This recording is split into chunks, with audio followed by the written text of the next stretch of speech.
Hello everyone. This is BUSN 6630, a lecture video. And this lecture this evening is on MRP, Manufacturing Resource Planning, and ABC, Inventory Classification. So I'll be doing two things this evening. Okay, first of all, looking at the syllabus.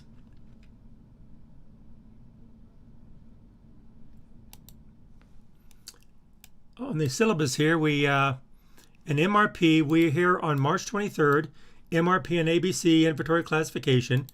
Now we're starting with just having 1 week for each topic. So here we have MRP, and then MRP, then we get into scheduling, and then project management and quality management. It's some of it is more of an expansion. The other part of it is going to be like a technique. Okay. So even though I'm not going to really talk about project management as a topic, but I'll talk about earned value analysis within project management because it's a valuable technique. Under quality management, I'll be talking about statistical process control charts.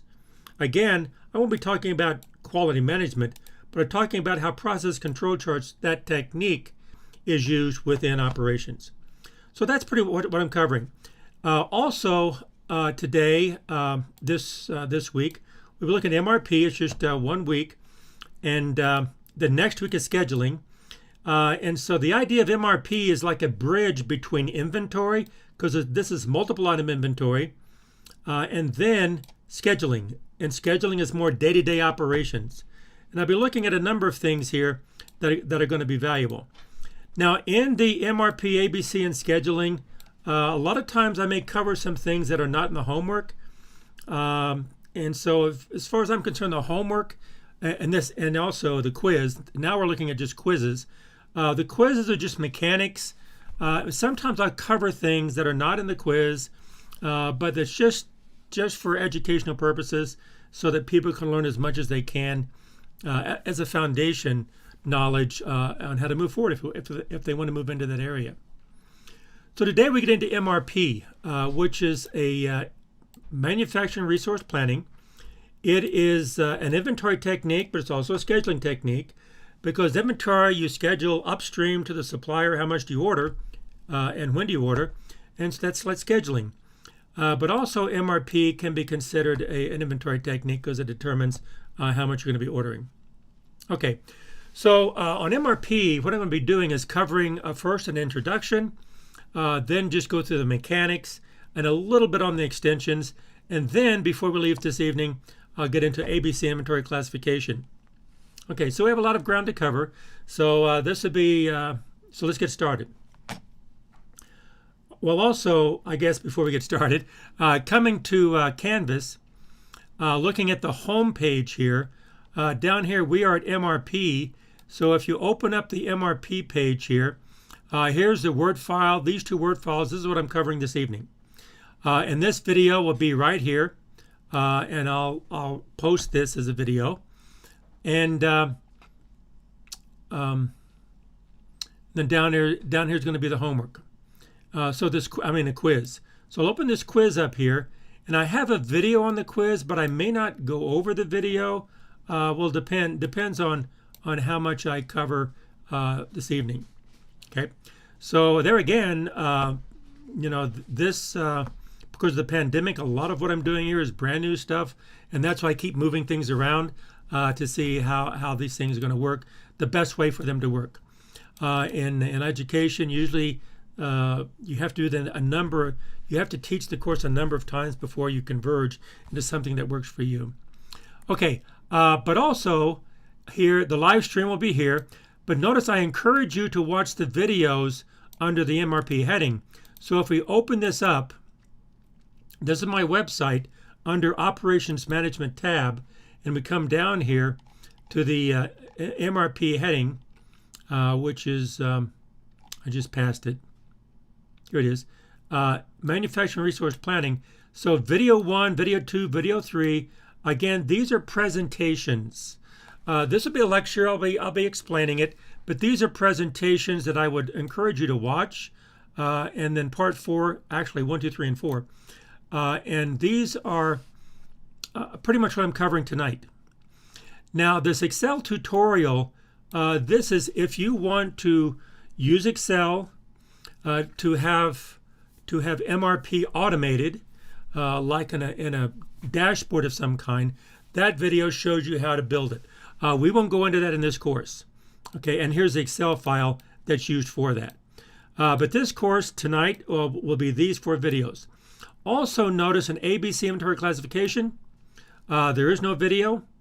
There are no videos. There is no video. But also, if we come back here, this Word file here, this video that I'm covering, that I'm doing right now and recording, it's really going to cover the ABC classification. Okay, and we'll do both of these this evening. Okay, there's the introduction. Oh, let me pull up the good old chart. I mean the chat to make sure everyone is. I can see your chats as we get going here. Okay, so let's get to it. Okay, let's bring up the homework. I mean the lecture notes. There's MRP. Okay, and as I go through this, naturally, people are quite good at answering questions. I'm asking questions. So as I go through here, any questions, just post it, and I'll see it, and I'll go back and try to cover the question. Okay, MRP stands for Material Requirements Planning. To give an overview of where we are, I started with forecasts. We started with forecasts. Those forecasts went into aggregate planning. Now, the purpose of aggregate planning is to produce a production plan. And that production plan goes into something called the master production schedule. So the master production schedule really starts with the aggregate plan, which addresses the forecast and the demand, and it tries to balance out the inventory and resources and labor. But the master production schedule is not only the production plan from aggregate planning, it's also production to satisfy other sources, like spare parts inventory or warranty inventory, all the other types of inventory we mentioned when we talked about inventory theory. Okay, well, the MPS is an input to the MRP. Now, the MRP has 3 inputs: the master production schedule, which was an example of it here in a minute, and the bill of materials. And the bill of materials is referred to as the product structure of the end item. I'll define that in a minute. The inventory records file, and the inventory records file is like a database. I'll define that in a minute. And the output of MRP will be reports. Now, you'll have primary reports, secondary reports. You can have one report, many reports. The primary report is the inventory policy of every item in your MRP or bill of materials. So it's a multiple item inventory technique, and the multiple item technique says, well, how much to order and when do I order every inventory item in my inventory that the MRP is covering. So we'll see that. Now, the secondary reports, other reports could be quality, how many shipments were late, how many shipments were damaged, what's the cost, and so all the other information could be reports, diagnostic or metric reports, or key performance indicators within critical success factors within your material management. Okay, well, let's define some of these inputs before we get going here. The bill of materials here is referred to as a product structure of the end item. Now, the end item is the final production item. It's the product. It's the final assembly. That's your end item. For example, if our end item was a table, and that table is made up with 2 laminated tops and 4 legs. So this end item is made up of 2 A items, where an A item is a tabletop, and 4 B items, where B item is table legs. And so you could have a bill of materials, which is just a diagram. And if you've bought something that assembly is required, somewhere they'll have a list. They'll have a list of all the inventory items over here and how it goes together. Okay? And a lot of times when you buy it, you open it up and it says, lay all your inventory items out, make sure you have everything, and here's how they go together. That's a bill of material. Now, when the number of items get a little bit larger, a diagram is not sufficient, they'll go to a hierarchy. And we'll look at the hierarchy today. So the end item again is the table, final product. That's what's being demanded and sold. And we have 2 A items, and notice it goes into the table, where the table is the source item. 4 B items, where it goes into the table, which is the end item, which is the source item. So again, we have the number of items in the title, the number of items in the title, and it tells you the source item. Where does those items go? So it's a hierarchy. But when you have a lot of items, and it really is not going to fit in a hierarchy or a graph, you go to a database, you go to a table. And here we just have 2 items, A and B. The quantity is 2, the source is a table, and there's a description. And so, for example, the number of items in one industry that uses MRP and has popularized MRP and has used it very effectively is the automobile industry. So how large is the bill of materials for an F-150 pickup truck? It's going to be huge. Okay, and so it's in a database, and it's keyed to the different inventory items, the SKU items, and it can link to the different products. So everything is linked together. And we'll show how it's linked together here tonight in this lecture. Okay, so that's the bill of materials, the product structure. And what I mean by product structure, this is the structure here, the product structure here and the product structure here. Okay, the other input is the inventory records file. Now, inventory records file has different names, where MPS and BOM or BOM, they're very common. But IRF, inventory records file, there are different names for that. You can have a database, you can have an inventory database, IDB, you can have a management information system. It could be all different kinds of names, or any kind of name. But what resides in the inventory records file, the IRF, is all the other information you need other than the master production schedule and the bill of materials. Well, what other information? Well, lead time, safety stock will be in there. Your lot size, your even more than that with cost, unit costs, total cost, contact information, suppliers, quality measurements, how many shipments were late, different metrics. So anything you want to put in this records file, you put in there. Now, we're not going to be looking at a lot of items from this IRF. We're only going to be looking at 5 numbers, which I'll define here in just a minute. Okay, so let's get into the introduction. Okay, first the introduction here. Consider an end item MRP. So we'll start with an end item. And we'll say, how do we build an MRP for just the end item? And once we have that built, then we'll go to the items lower or deeper in the bill of materials.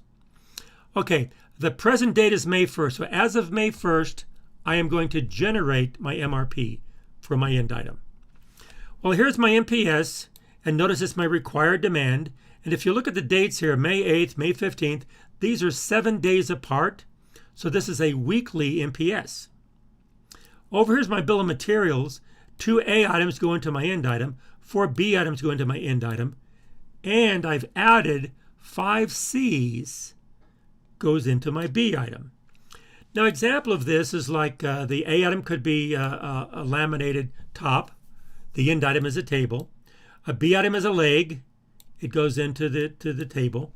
And then the C item, which 5 of these C items goes into each leg. A C item could be a bolt. There are 5 bolts in the leg for some reason. Okay. So I'm just keeping it simple just to illustrate the mechanics. But again, the bill of materials can be fairly large.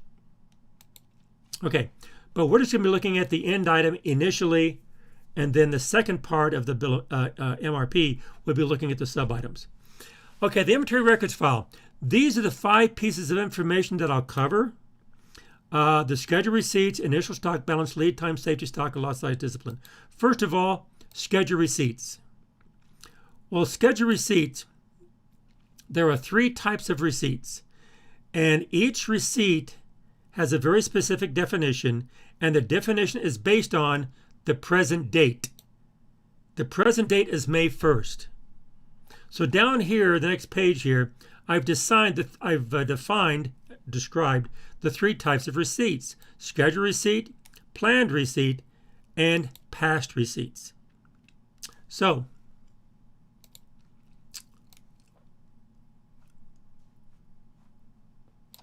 okay, and it's all relative to the present date, and our present date above is May 1st. Okay, well, as of May 1st, if you have released an order, a purchase order, to the supplier and ordered, let's say I'm ordering 50 tables, send me 50 tables if you're ordering it, or you have a manufacturing requisition. I want to start the production of 50 tables, so those tables are going to come into your inventory, but that was done in the past, May 1st or before. Therefore, they're going to be received into the future. That future receipt of a past order release is called a scheduled receipt, because you schedule the receipt of orders you have placed. But if you plan to release an order in the future, you haven't released an order, there is no order, you're just planning to do it, therefore you plan to receive it, that's called a planned receipt. Now, a planned receipt is just on paper, and that's why they keep them separate. Now, this scheduled receipt are actual items that are on their way there. They are physical items coming, but the planned receipt is just on paper, and that's why they keep it separate. Now, if you've released an order in the past, received in the past, that's a past receipt. MRP doesn't consider that, because the receipt of those past orders, that's part of your inventory. And down here are the definitions and the mechanics. Okay, the next is the initial stock balance. A little bit of explanation here. First of all, this is a May 1st MRP, so our MRP really is May 8th through June 5th. So this is a 1, 2, 3, 4. This is a 5-week MRP. Actually, the week of 5 weeks. So the MRP starts on May 8th. So a May 1st MRP says on May 1st, I'm looking toward my May 1st MRP starts with the week of May 8th. So the projected, oh, by the way, I didn't say this, the scheduled receipts then, to build the MRP, the first thing we do is copy the MPS, and I copy it here. The scheduled receipt is copied here, and there it is, 100 on May 8th. It's right there. Now, the inventory. Well, the beginning inventory is going to be 10. That goes right here. But notice the row in the terminology of MRP is a projected stock balance. Well, stock balance is the same thing as ending inventory. So the end of the week of May 1st is the beginning of the week of May 8th, which begins my MRP. So this May 1st MRP says on May 1st, I'm generating and planning, but on May 8th starts it. So I'm looking ahead for the next 5 weeks. And that's why I call it the initial stock balance or beginning inventory. It's the initial stock balance beginning inventory on May 1st, which is just before the MRP, which begins on May 8th. Okay. Now, the next three is a lead time, safety stock, lot size discipline. Lead time, just like we saw in inventory, it's the time between when you place an order and you receive an order. The safety stock is inventory carried to guard against stock out. And the last one, and by the way, all three of these are put over here on the right. The lot size discipline, though, this is a new term. And there are three types of lot size disciplines that we will look at in this lecture. There's many others, but we'll look at three. So let's come down here on page 6-4. So there's three. The first is LFL, and LFL stands for lot. And all that means is if you need the lot size you need, that's the lot size you order. If you need 5, order 5. If you need 12, order 12. If you need 13, order 13. But the lot size discipline rule says you only order just what you need according to that discipline. No more, no less. Exactly what you need. So the MRP has a strict rule. You order just what you need according to the discipline. The second one is a fixed lot size discipline. Now, the fixed lot size discipline, I will just have a number here. I could have any number. I have 12 here. I could say 6. I could say 9. I could say 15. I could say anything. But I'm saying 12. Okay? And so 12 says it's a fixed lot size, which means you can only order in fixed lot sizes of 12. I can order 0 or 12, 24, 36, 48, but I can't order anything in between. So if I need 12, I order 12. If I need 10, I have to order 12. If I need 13, I order 24. So you only order in fixed lot sizes of 12, but you order what you need according to the discipline, but no more, no less. In other words, if you need 13, you order 24. You don't order 36. Okay. And the last one is a minimum lot size discipline, which simply all this says, again, I'll have a number here, different numbers, with a plus sign. And that means 12 becomes my minimum inventory, but I can't order less than 12 unless it's 0. But over 12 is lot for lot. So if I need 5, I have to order 12. If I need 10, I order 12. If I need 12, I order 12. If I need 13, I order 13. If I order 15, I order 15. So everything over 12 is lot for lot. But everything below 12, it's fixed at 12 because 12 is a minimum lot size that you can order if you order anything. Now there's more lot size disciplines than these. And these others down here, which we won't cover, for example, EOQ. EOQ, quantity discounts, continuous replenishment, back orders, all different kinds of things would go down here. We're not going to be looking at those in here. We'll just be looking at these three. As a foundation, as a basis, if you understand this, you'll understand pretty much what MRP does and the value of it. Okay, well, good. There's the inventory records file. So now we get into the MRP. There's 2 steps to the MRP. The first step is copy the information from the input. Okay, well, the bill of materials is just the input. There's nothing to copy. Here, my master production schedule is my required demand.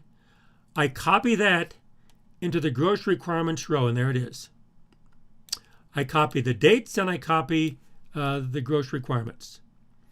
Now, gross requirements in MRP terminology is the same as demand for inventory, but the terminology is gross requirements. The next is the schedule receipts. Well, next is the inventory records file. I start with the schedule receipts here, 100 on May 8th.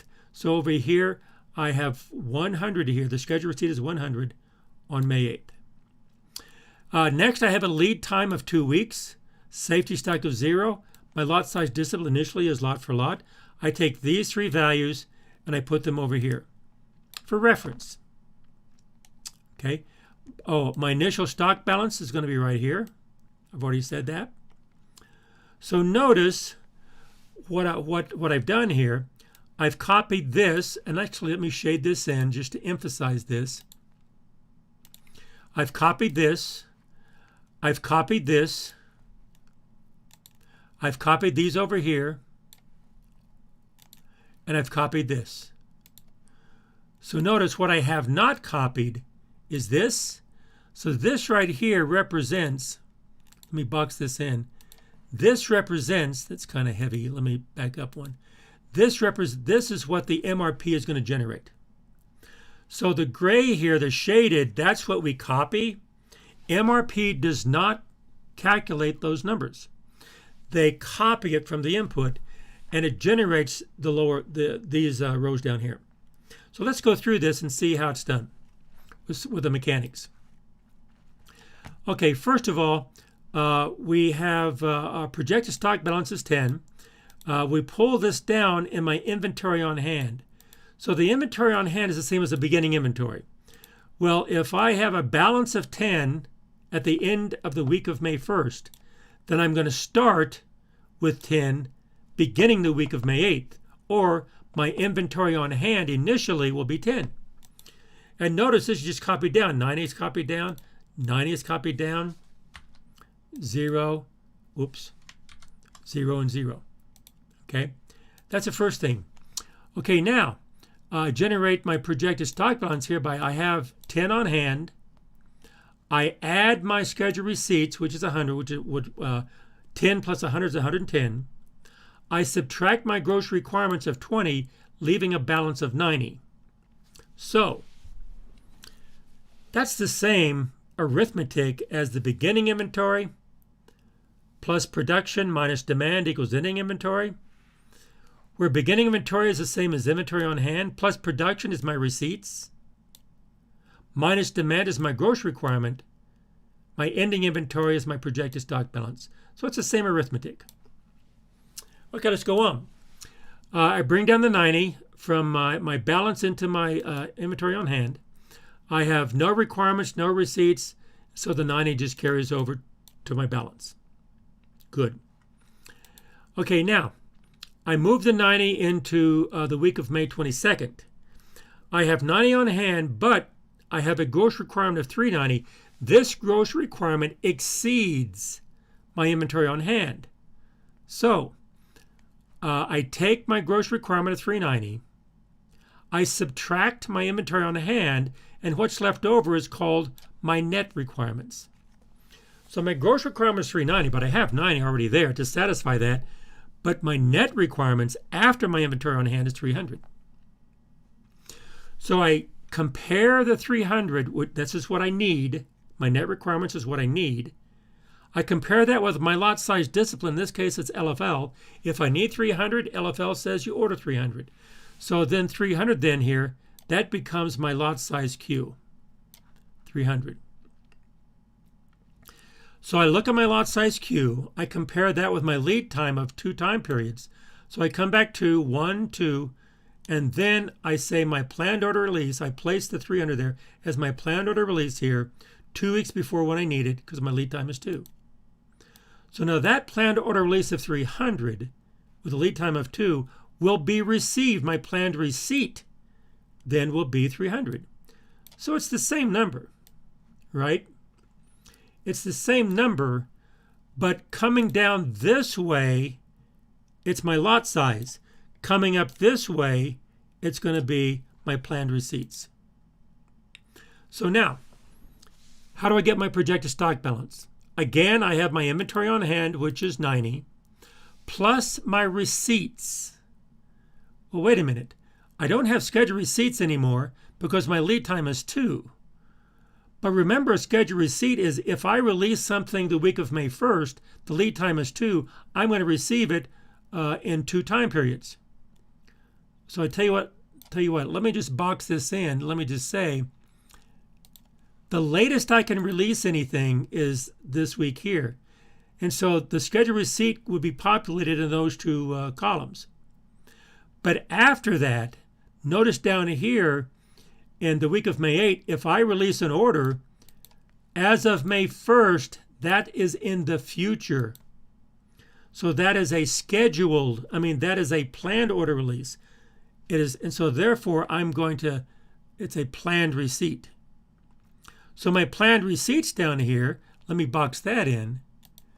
So when I say I have an initial inventory on hand plus receipts, well, the first, because my lead time is 2, the first 2 time periods, it'll be my scheduled receipt. After that, it's my scheduled receipt. Planned receipt. So before the first 2 time periods, it's my scheduled receipt. After that will be my planned receipts because it's after the present date. Okay, so I have 90 plus 300, which is 390, minus 390 leaves a balance of 0. So I carry the 0 over, doesn't change, carry the 0 over, and now I have 120 gross requirements.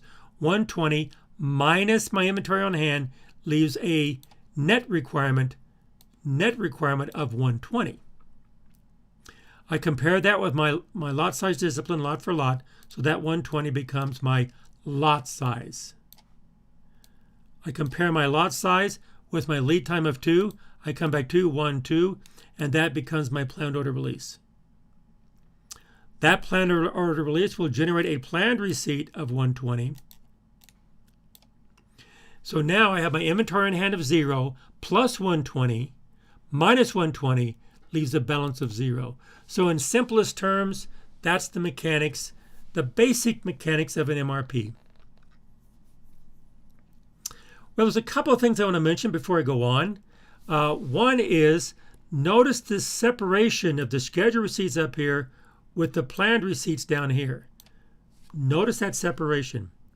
So therefore, a planned order release goes into the planned receipts. It does not go into the scheduled receipts. And that's one mistake a lot of people make. Well, I plan to release it, so I should schedule its receipt. You don't schedule things until you release it, until you order it. So you wait until you order it, only then do you schedule it. Okay. There's more things here, but let's go on. So there's the basic mechanics. Let's get into some examples now that we've seen the basic mechanics. Okay, let's come down here. Here we go. Example number 1. This is on page 6-5 here.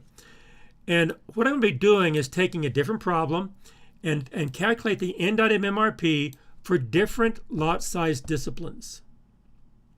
Actually, for 3. MRP 1 will be a fixed lot size. I'm picking 12. MRP 2 is a minimum lot size. Then the next page, MRP 3 will be LFL. Okay, so the whole purpose of this is go through the mechanics to see how it's done, just to make sure everyone understands the mechanics. Now, the mechanics are important because that will help us in understanding what MRP does and what it does not do. Okay, so let's do MRP 1.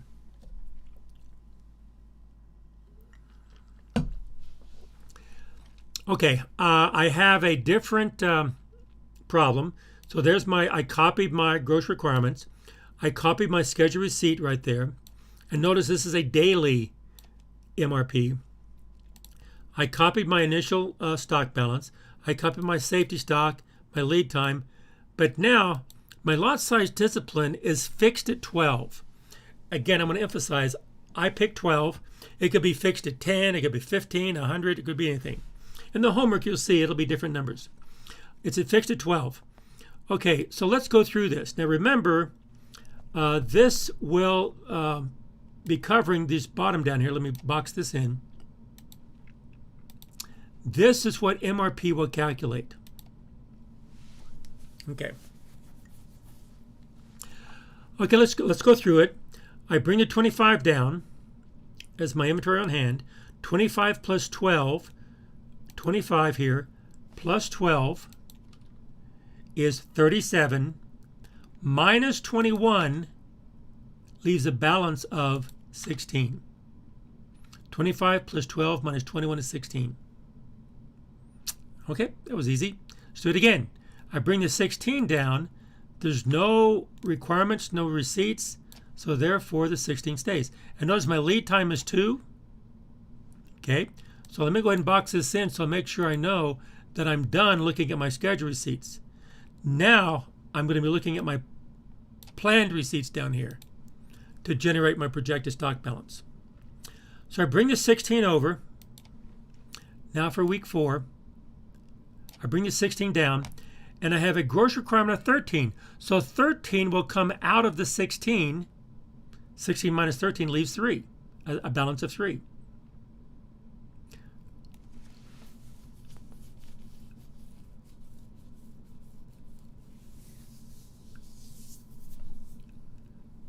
Yes, you're absolutely right. SAP, Dana, you're absolutely right. There's a number of, I say MRP-based softwares out there. SAP is one of the biggest ones. Another one, see, Dana, actually, while I'm getting, it's a good time to do this. I use the MD04 Fun in SAP. SAP is one of the largest international ERP systems, enterprise resource planning. I'll talk about that in a minute. MRP is a basis for ERP, and ERP has been there's an evolution of it, which I'll talk about at the end of this lecture.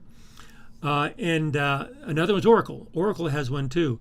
There's others that are out there, software packages, and I'm covering the mechanics here, so you know exactly what they're doing internally, and they add bells and whistles.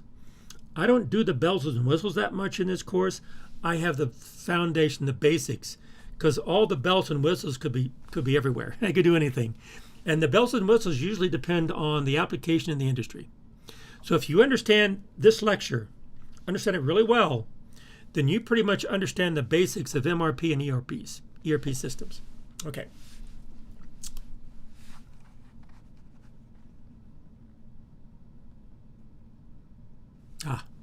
Good. Okay, let's go on. 16 minus 13 is 3. Okay, and then I bring the 3 down right here. Now I have 3 on hand, but I have 53 gross requirements. Okay, so 53 minus 3 leaves a net requirement of 50. I compare my net requirement with my lot size discipline fixed at 12.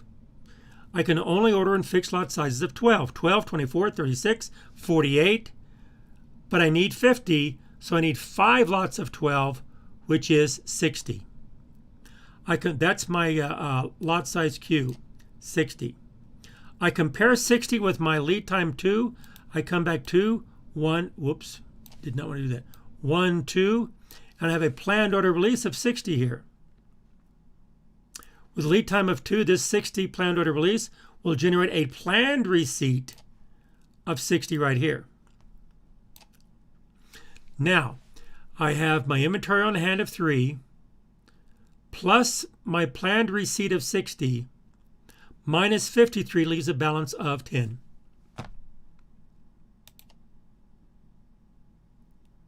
Okay, the 10 carries over. I have no requirements, no receipts, no requirements, so the 10 carries over as my balance. I bring 10 over here. Well, I have 10 in my inventory, and I have a gross requirement of 10, so I have plenty in my inventory to satisfy my gross requirements, leaving a balance of 0. So 10 minus 10 is 0. Now 0 is not a stock out because you've satisfied demand. I define stock out as unmet demand. If you have demand without inventory, that's stock out. And we'll have safety stock to guard against that here in example number 2. Okay, the 0 carries over here. Oh, and I have a gross requirement of 3. 3 minus 0 is 3, so now I have a net requirement of 3. I compare that 3 with my lot size discipline fixed at 12, so I order 12. That 12 is my lot size. My lead time is 2. I come back 2, 1, 2. And there's my planned order release. The planned order release will generate a planned receipt of 12. So now, I have my inventory on hand of 0 plus my receipt of 12 minus my gross requirement of 3 leaves a balance of 9. And the 9 carries over. So there's the basic mechanics. Okay, but what's important with MRP 1, the first is the mechanics, and that's how you do it. But more importantly, there's 2 things going on here that I want to mention. The first thing is notice this planned order release row. What does it tell you? It tells you order 60 items, order 12 items. Well, that's how much to order. It tells you order 60 on May 3rd. Order 12 on May 6th. Well, May 3rd and May 6th, that's when to order. So the planned order release row will tell you, in the MRP, will tell you how much to order and when to order. So the planned order release row is the inventory policy of the MRP because it tells you the lot size and the lot timing. So I guess the acronym of the POR is the inventory policy of the MRP. And that's why governments use it, because they love the acronyms, right? Second thing, number 2. Well, notice up here I have inventory on the hand is the same as beginning inventory, Projected stock balance is the same as ending inventory. So I have the beginning and ending inventory for there's 1, 2, 3, 4, 5, 6, 7, 8 days. So over this 8-day period, if I averaged all those numbers, I have my average inventory. And over those 8 days, I count how many orders I have. I have one order here and one order here. I have 2 orders. I have 2 orders placed over that 8-day period. So I have my order frequency. I have my average inventory. If I have my unit costs, I have my total inventory cost. And when I have my cost then and my carrying and ordering cost, then I can create an EOQ. And this is where EOQ enters into the lot size discipline over here, combining the inventory on hand, projected stock balance, and the order frequency from the planned order release. And I do that a little bit. I don't do that too much, but I do that a little bit, pulling off that data in the homework you'll see, which I'll post probably tomorrow. Okay.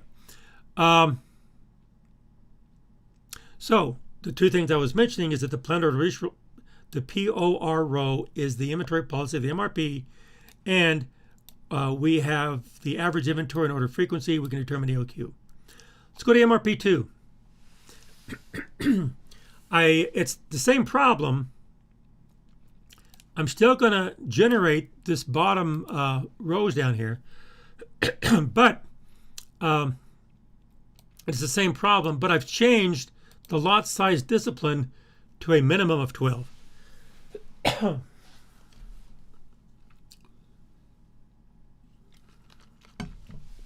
So let's go through this real quick. And just to see what the differences are, I bring down 25. 25 plus 12 minus 21 is 16 again, same as before. Bring down to 16. 16 minus 0 is 16, same as before. Bring down to 16. 16 minus 13 is 3, same as before. Okay, so these first 3 here is the same as it was in MRP 1. Then things start to change a little bit. Okay, here I bring down the 3, and now I have a gross requirement of 53. But, okay, so I have 53 minus 3 is 50, so I have my net requirement of 50. So my net requirement of 50, I compare that with my lot size discipline. Well, now everything over 12 is lot for lot. 50 is more than 12, so therefore my lot size then will become 50. See, up here it was 60 because it was fixed at 12. Now it's a minimum of 12. Everything above that is lot for lot. So if I need 50, order 50. My lead time is 2. I come back 2, 1, 2. I have a planned order release of 50. That would generate a planned receipt of 50. And now I have an inventory on hand of 3 plus my planned receipt of 50 minus my gross requirement of 53 leaves a balance of 0. 53 minus 53 is 0. Okay, then I carry this over. Again, zeros, there's nothing to be done. Bring this 0. Okay, now I have 0 on hand, but I have a gross requirement of 10. So 10 minus 0 is 10. So my net requirement now is 10. I compare that with my lot size discipline, which is a minimum of 12. So I have to order at least 12. So I order 12. That becomes my lot size Q. I order 12. My lead time is 2, so I come back 2,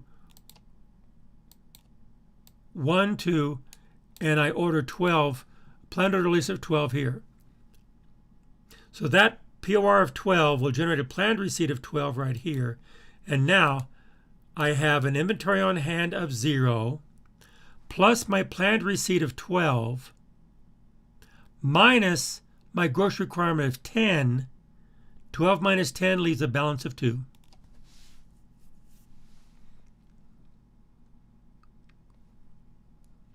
Okay, going on, the next week, I bring the 2 down. 3 minus 2 leaves a net requirement of 1. Oh, wow. So I compare that with my lot size discipline, which is a minimum of 12, and so I have to order 12. Again, lead time of 2. I come back 1, 2. I have a planned order release of 12 right here. That will generate a planned receipt of 12. And now I have an inventory in hand of 2 plus my planned receipt of 12, which is 14, minus my gross requirement of 3, leaving a balance of 11. Then the 11 carries over. Now notice right here, number 1, you think, oh, wow, you know, that seems like a waste. I have to order a whole 12, order a whole dozen. Maybe they come a dozen to a package, who knows. But anyway, that seems kind of wasteful. But remember, the lot size discipline says you only order what you need, no more, no less. But also you don't look ahead or look behind. Because you're probably notice this now, you think, wait a minute. Look at this. I have a net requirement of 10 here. I have a net requirement of 1 here. And I have a lot size discipline, a minimum of 12. Why not combine these two instead of having a frequency, an order frequency of 2 here, 12 and 12? What about combining these here? I know I'm going to need 1 here, so let me just make this, why not just make this 13? If that's 13, that'll satisfy this 1 here, and then all of a sudden my order frequency here went from 2 down to 1. Since I'm satisfying this, I don't have to order this 12 anymore, and this 11 pretty much goes to 0. It'll reduce. It'll go down, which is a good point when I do that. Okay, so anyway, if I had a net requirement there of 10, let's just look at this. Lead time of 2, 13. So my planned receipt then is 13. So I have inventory and I have 0 plus my planned receipt of 13 minus 10 will leave a balance of 3. And then this will be a 3, minus 3 is 0. So this is much, much more efficient. I'm lowering my order frequency. I'm lowering my inventory. And so my cost will go down. Let me put it back though. I'm putting it back because, well, the question is, why don't you do that? Why don't people do it? People do that. It is done. But if you do that, that is not MRP. This is MRP. There's only one MRP. And there's where the lot size discipline rule comes in. You only order just what you need, no more or less.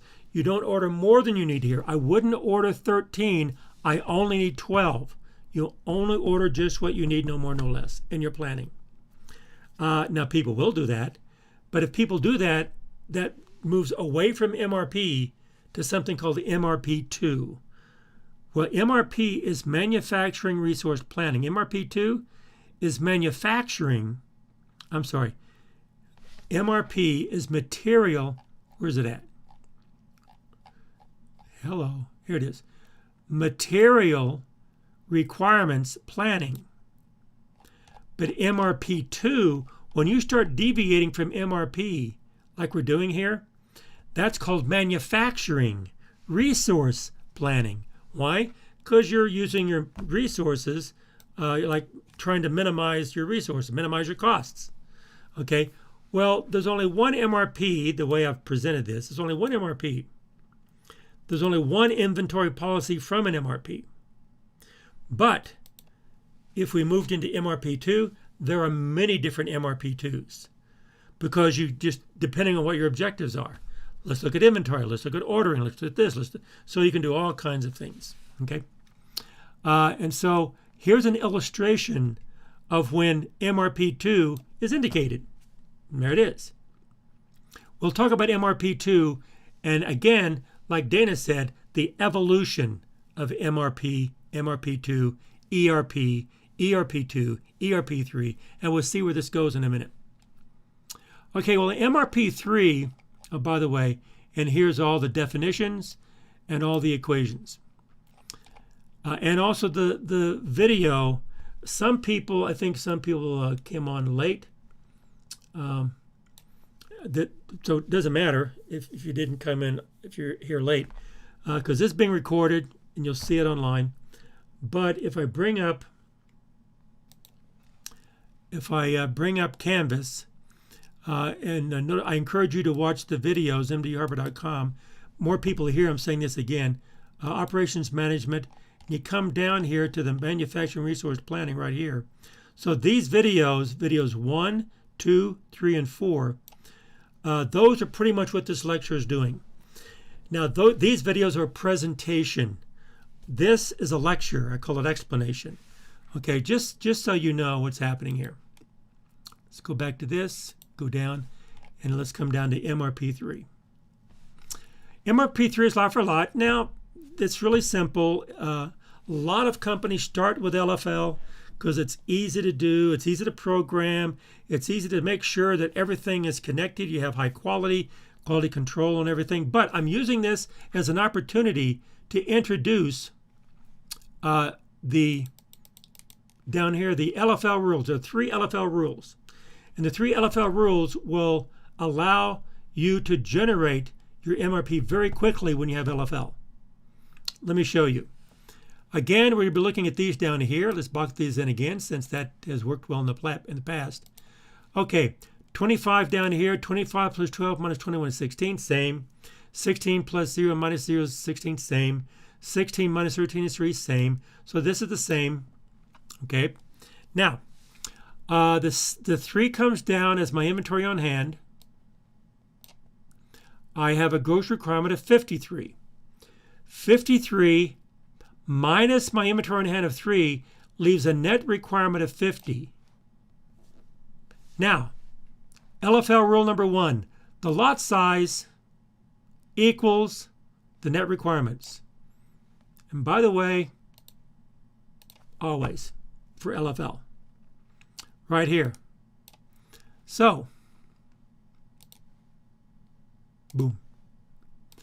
So, whatever your net requirements are, that's going to be your lot size.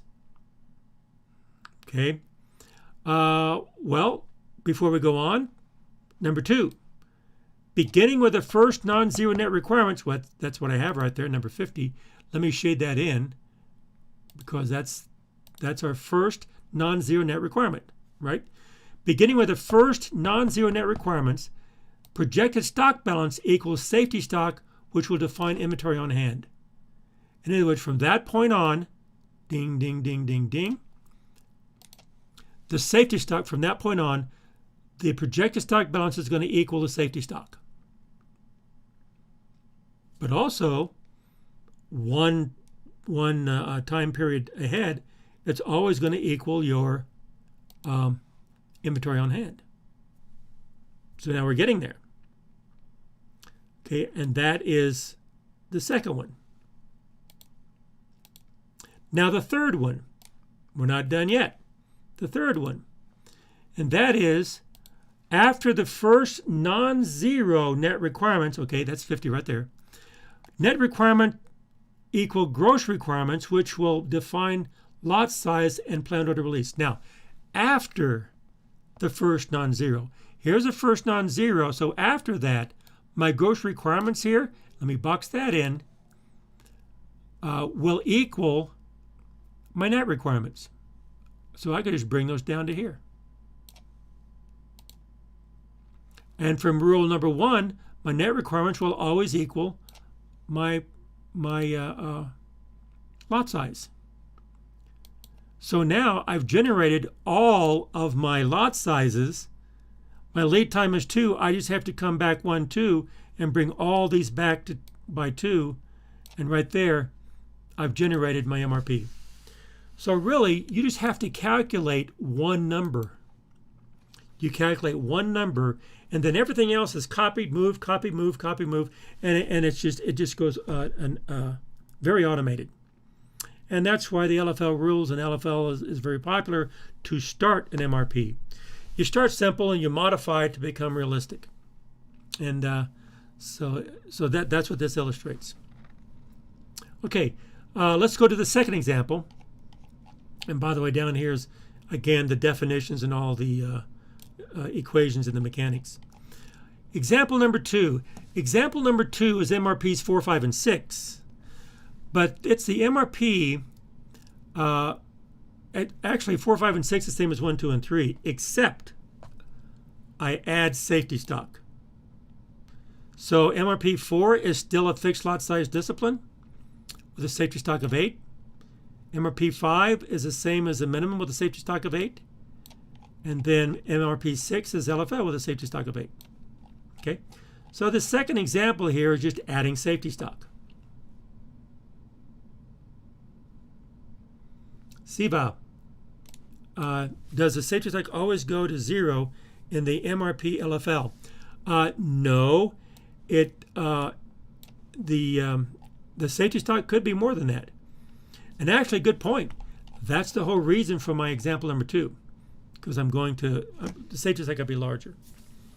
Okay, so all 3 of these, the fixed lot size has a safety stock of 8, the minimum lot size has a safety stock of 8, and the LFL has a safety stock of 8.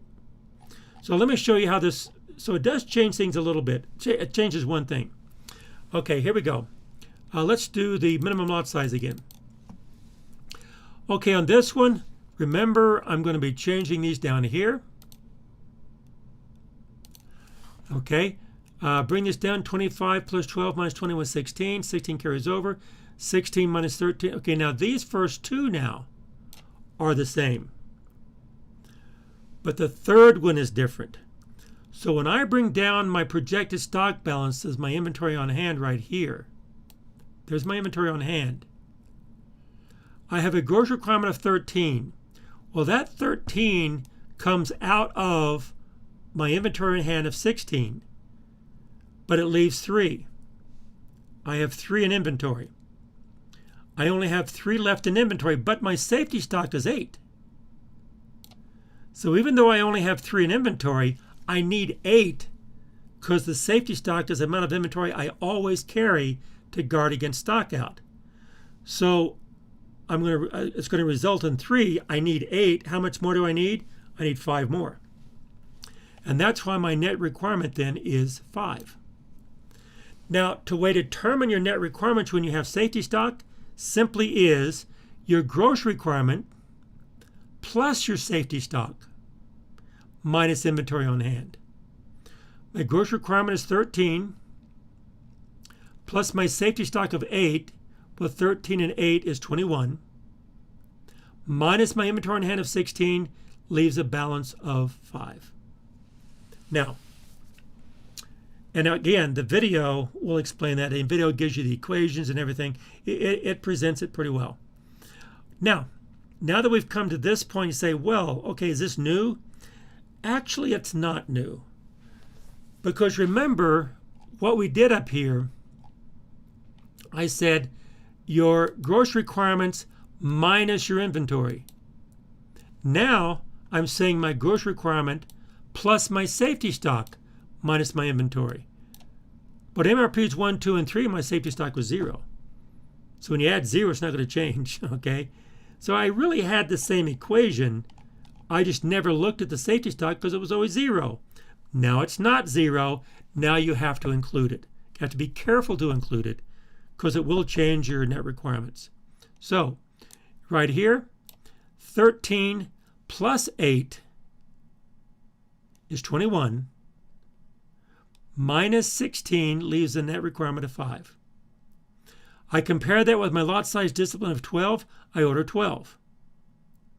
I compare that with my lead time of 2. I come back to 1, 2, and I have a POR of 12. That planned order release of 12 will generate a planned receipt of 12 right here.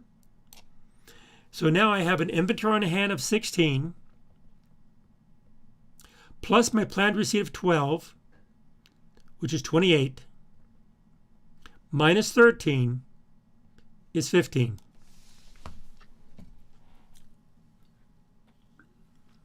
A lot of adding and subtracting in it. If you do this by hand, you get really good at adding and subtracting. Reminds me of a kid when my mother's bowling team required me to keep score. and they were just so type A, so aggro, geez. And I had to add really quick and add the marks and this, well, I got to add and subtract. I got to add pretty quickly. Anyway, so everyone is going to be inventory on hand 16, right here, plus 12 minus 13 leaves a balance of 15. Okay, so I bring the 15 over. Okay, now I have 53. So right here. Oops, let me just come down to net requirements. Right there. So I have an inventory in hand of 15, right? So my gross requirement is 53 plus my safety stock of 8 is 61 minus my inventory on hand of 15 leaves a net requirement of 46. So the net requirement of 46, compare that to my lot size discipline of 12, 24, 36, 48. That covers my 46, so I don't order no more, no less. I order 48. That becomes my lot size. Compare that with my lead time here of 2. Come back to 1, 2, and my POR, planned order release, is 48, which would generate my planned receipt of 48. So now, my inventory in hand is 15, plus my receipt of 48, which is 63. Minus my gross requirement of 53 leaves a balance of 10. And that's how you do it. So we'll carry through into the other four other 4 days. 10 carries over, no requirements. It carries over to my balance. Okay, here I have 10. 10 plus 8 is 18. Minus my inventory in hand of 10 leaves a net requirement of 8. I compare 8 with my lot size discipline fixed at 12. So if I need 8, I have it lot size discipline fixed at 12. That means I order 12. Compare with my lead time of 2. I come back to 1, 2, and I have a planned order release. That will generate a planned receipt. Now my inventory in hand is 10, plus my planned receipt of 12 is 22, minus my gross requirement of 10 leaves a balance of 12.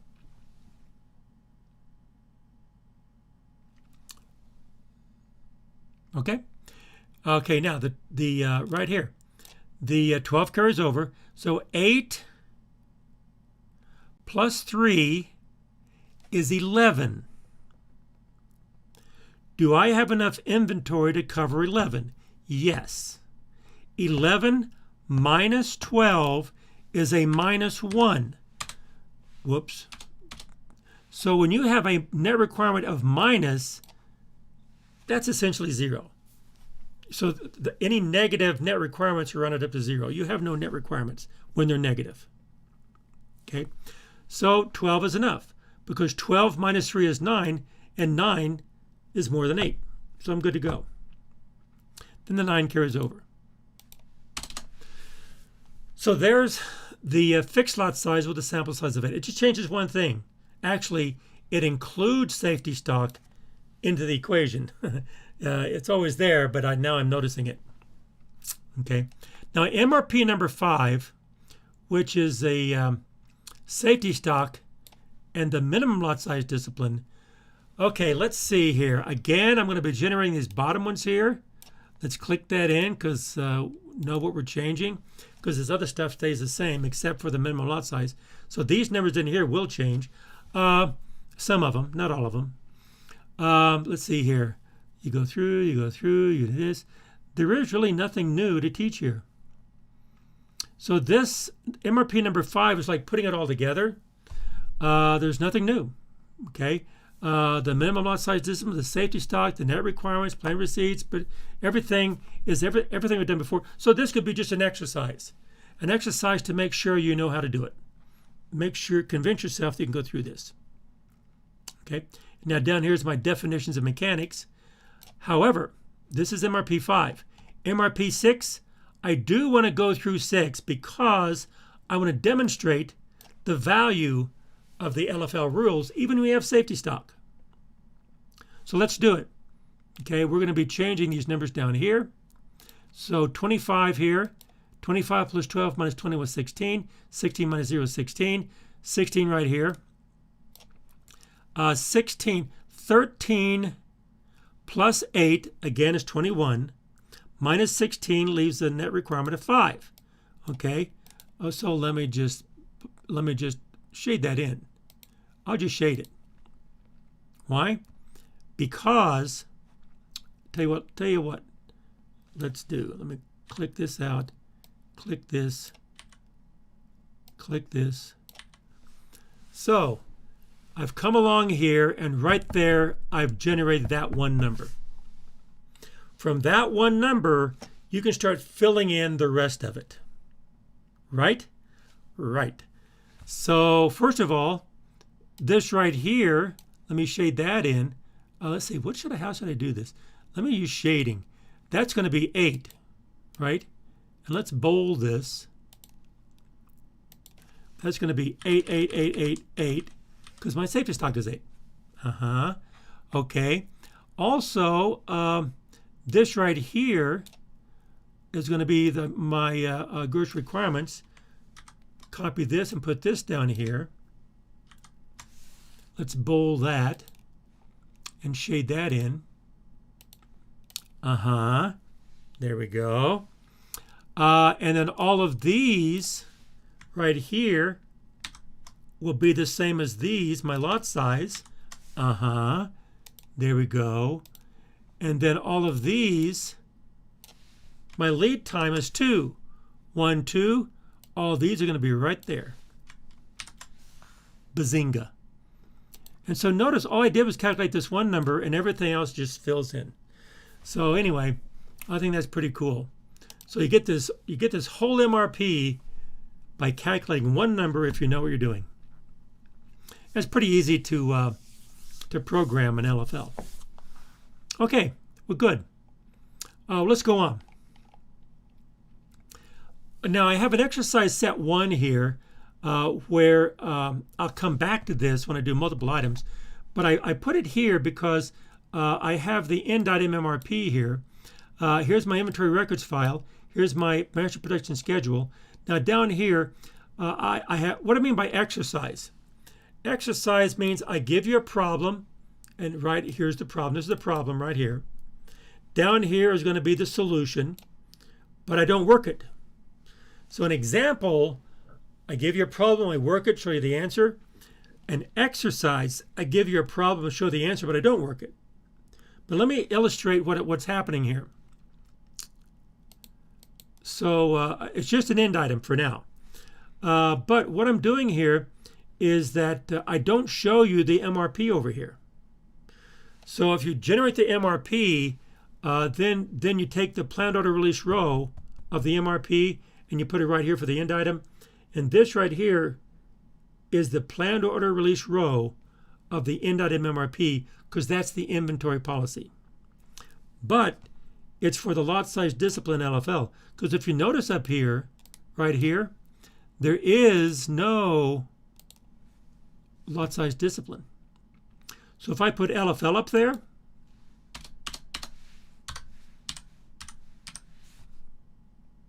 then I solve this, and that's my end item POR row, and that's the inventory policy for that problem. Okay, and we will revisit this in a minute, because we'll see how to do the A and B item here next.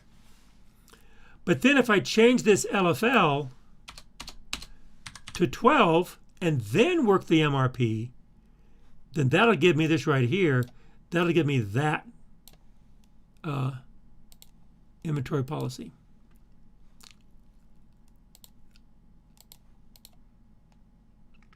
And then I do the same thing for a minimum of 12, minimum of 24. So I just have 4 different examples here, or exercises. So 2 things. One is an exercise to get the numbers. The second, it illustrates what the output of an MRP will give you. Something similar to this. Each one's formatted differently, but something somewhere you have the output of an MRP software, SAP, Oracle, Sage, there's a bunch of them. So you have your items, you have your time, and you have your lot sizes. Your items, you have your when to order, and you have how much to order.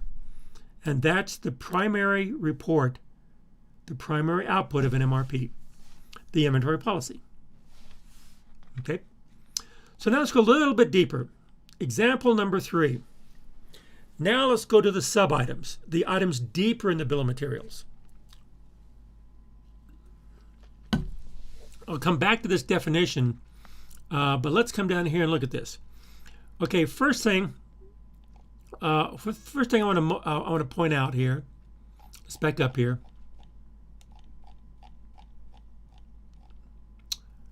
Let's back up here to page 6-7. Okay, let me point something out. First of all, the inventory on hand represents the very same numbers as the projected stock balance, just phase shifted one time period. So I don't really need that because I have all the numbers right there. Okay, and the planned receipts here, they're the same as the planned order release, just shifted by the lead time. I really don't need those. Now the net requirements are calculated, but they are calculated from the gross requirement and the safety stock. Let's say this one right here. Whoops. Let's say this one right here.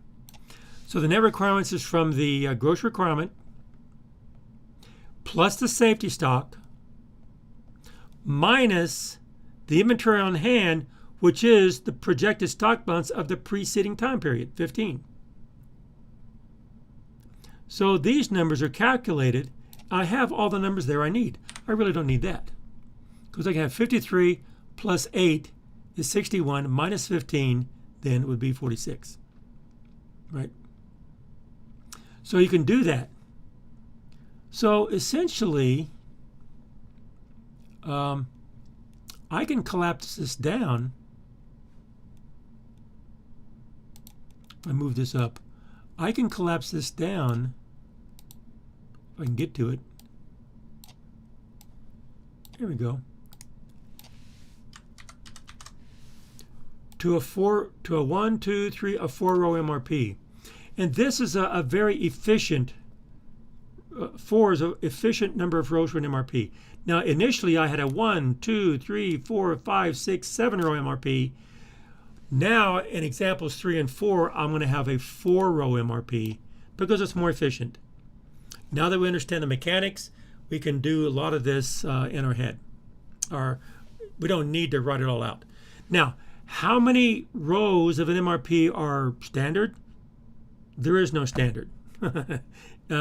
I've seen 4, and that's pretty much the minimum, because then you have everything you need here. But I've also seen, well, here's 6, or 7. This is 7. 1, 2, 3, 4, 5, 6, 7. I've seen 10 row MRPs, and I've even seen 20 row MRPs. I used to teach the higher number of rows, like 10 and 12 and 15, but it got confusing. Okay, and this, I found this to be an easier way to teach it. Once you learn it, this is an easier way to understand how to use it. Okay, so let's come to example 3 now. Exercise set 1, example number 3. So I have the same problem as before, the same, oh no, I have a different MPS. Sorry about that. Yeah. Okay. So let me show you some modifications, extensions of MRP. So here I have a different master production schedule. Okay, and I'm going to bring this, and also I have the inventory records file for the end item. So for the end item, the MPS is copied into the gross requirements row, and there they are. Okay, and then for the end item,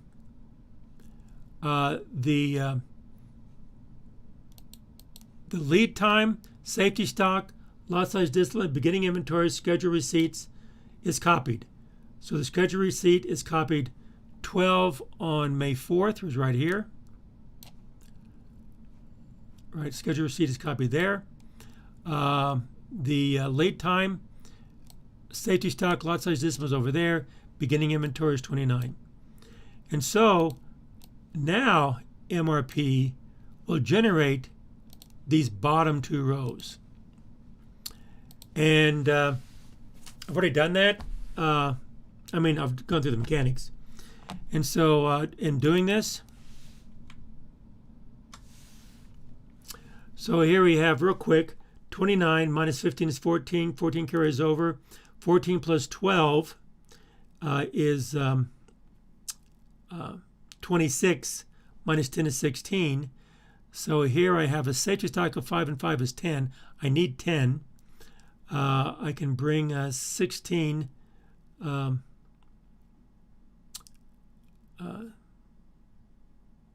16 down, 16 on hand. Okay, 16 minus 5 is 11. Okay, and that's 11. We'll cover the 5. 11 carries over. And then I have 11 minus 4. What is that going to be? That's going to be 7. I'm good to go. 7 minus 16.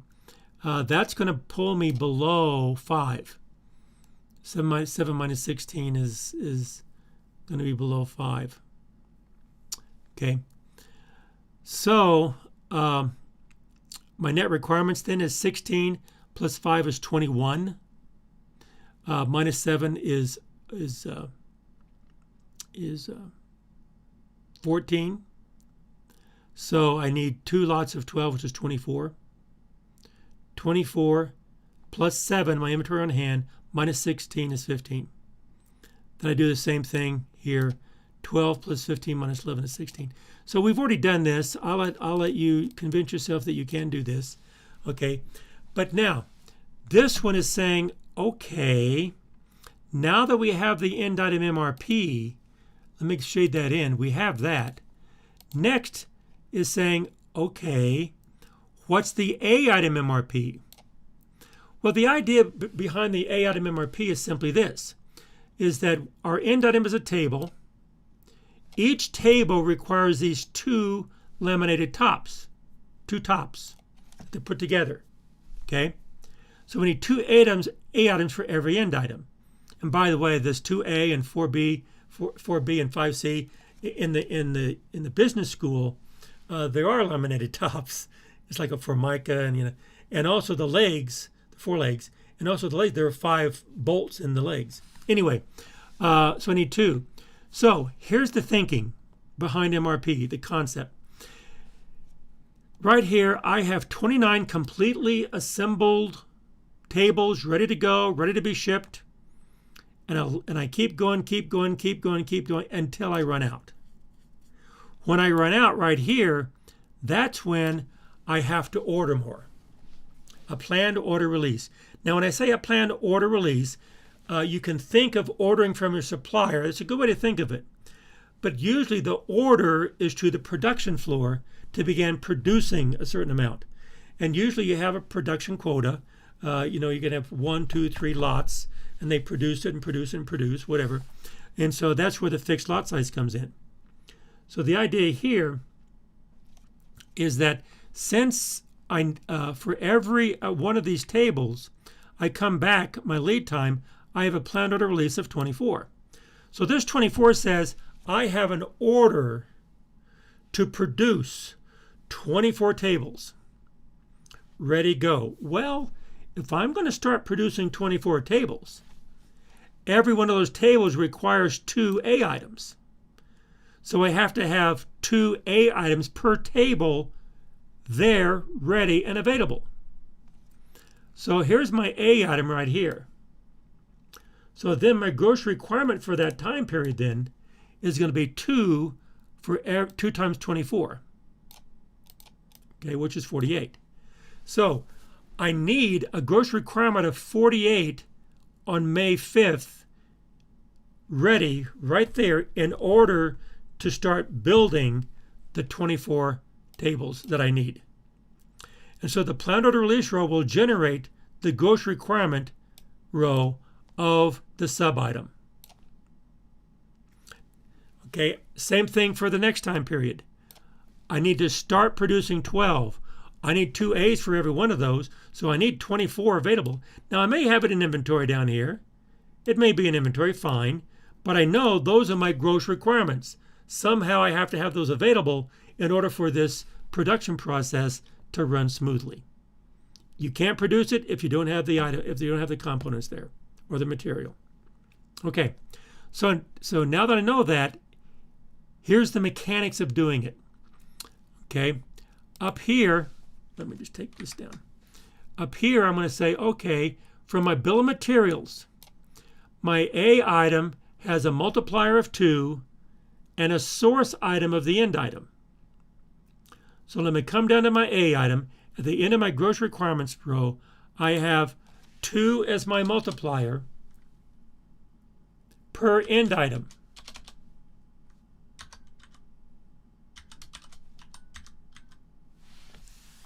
Per end item. So I'm putting my source item here and my multiplier in front of it. So now I know where's my source item and what my multiplier is. So now I can say I'm going to execute that. I go to my end item, MRP. I go to the planned order release row. I come across here. I say my multiplier is 2. 2 times 24 is 48. 2 times 12 is 24. Whoops, there we go. And now that I have that, then the rest of this will be generated. I copy down my A item. I have 24 on May 2nd. There's 24 on May 2nd. In other words, I copy everything down here. 1, 12, 20 plus 18. So you have 1, 12, 20 plus 18, and 24 on May 2nd. And then you generate these just like we've done in examples 1 and 2. Okay. Well, that's how you do it. Let's do it again for the B item from the beginning. Okay. My B item has a multiplier of 4 and a source item of an end item. Let's go to my B item. There's my B item right here. I come across here. My multiplier is 4, and then my source item is an end item. Okay, then I execute that. I go to my end item. Here it is. I come down, and there's my 24 and 12. My multiplier is a 4. 4 times 24 is 96, and 4 times 12 is 48. Now that I have my gross requirements row, now I can generate, I can copy, I can do the mechanics just like I've done before. Copy the information and do the mechanics. Okay, let's do it one more time for the C item. A little bit different. Here the multiplier for the C item is 5, and the source item is a B item. So this is a 2-layered MRP. Here's the first layer, second layer. Now what this means, I need 5C for each B. This does not mean I need 5C for one B. It means I need 5C. It doesn't mean I need 5C for 4B. It means I need 5C for each of those Bs. So what this implies is the end item ultimately will have 20 C's in it, 5 on each leg. But MRP doesn't skip levels. It only does one level at a time, and that is 5C per B. Okay, so let's do that. Go to the C item. Here's my C item. Come over here. I have 5 as my multiplier and B as my source. So I come up to my B item. Here it is. I come over to my planned order release row. I have 8 and 48, and then 5 times 8 is 40. 5 times 48 is 240. And there's my gross requirements. Now that I have my gross requirements, then the rest of this I can just generate just like I did before. Okay, so this is the simplest way, simplest problem to illustrate how the different items within the bill of materials are connected together. So now we have an inventory policy for the end item. I have an inventory policy for the A item, for the B item, and for the C item. And then if I go back to exercise 1 up here, all of these then, that becomes my inventory policy for this problem. For this problem, there's my inventory policy. So that's the output of an MRP. Okay. It's example 3. So the definition then is the gross requirement of a lower item comes from the planned order release of its source item multiplied by the bill of material.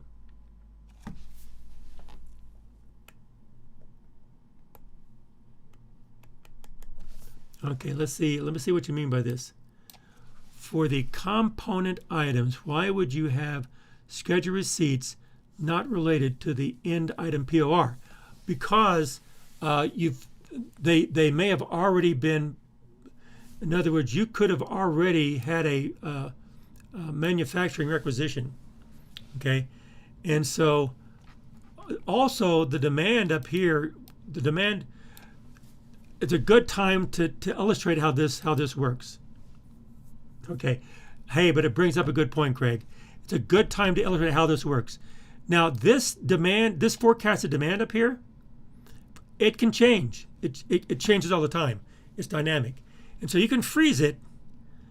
But sometimes enough into the future, this can be changed. Okay, be unfrozen. Okay, so the idea here.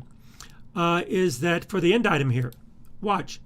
Now notice I don't really order anything until right here.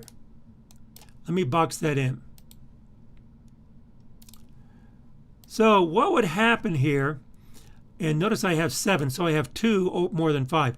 What happens if this 15 here became a 16? Oh, I have enough inventory to satisfy that. So all these are just reduced by 1. I'm fine. No problem. Okay. What if this 5 became a 6? Again, no problem. Okay. But what if this 15 became 150?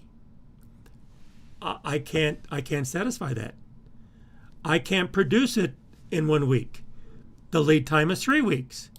So MRP will say that cannot be done. That will have a stock out situation.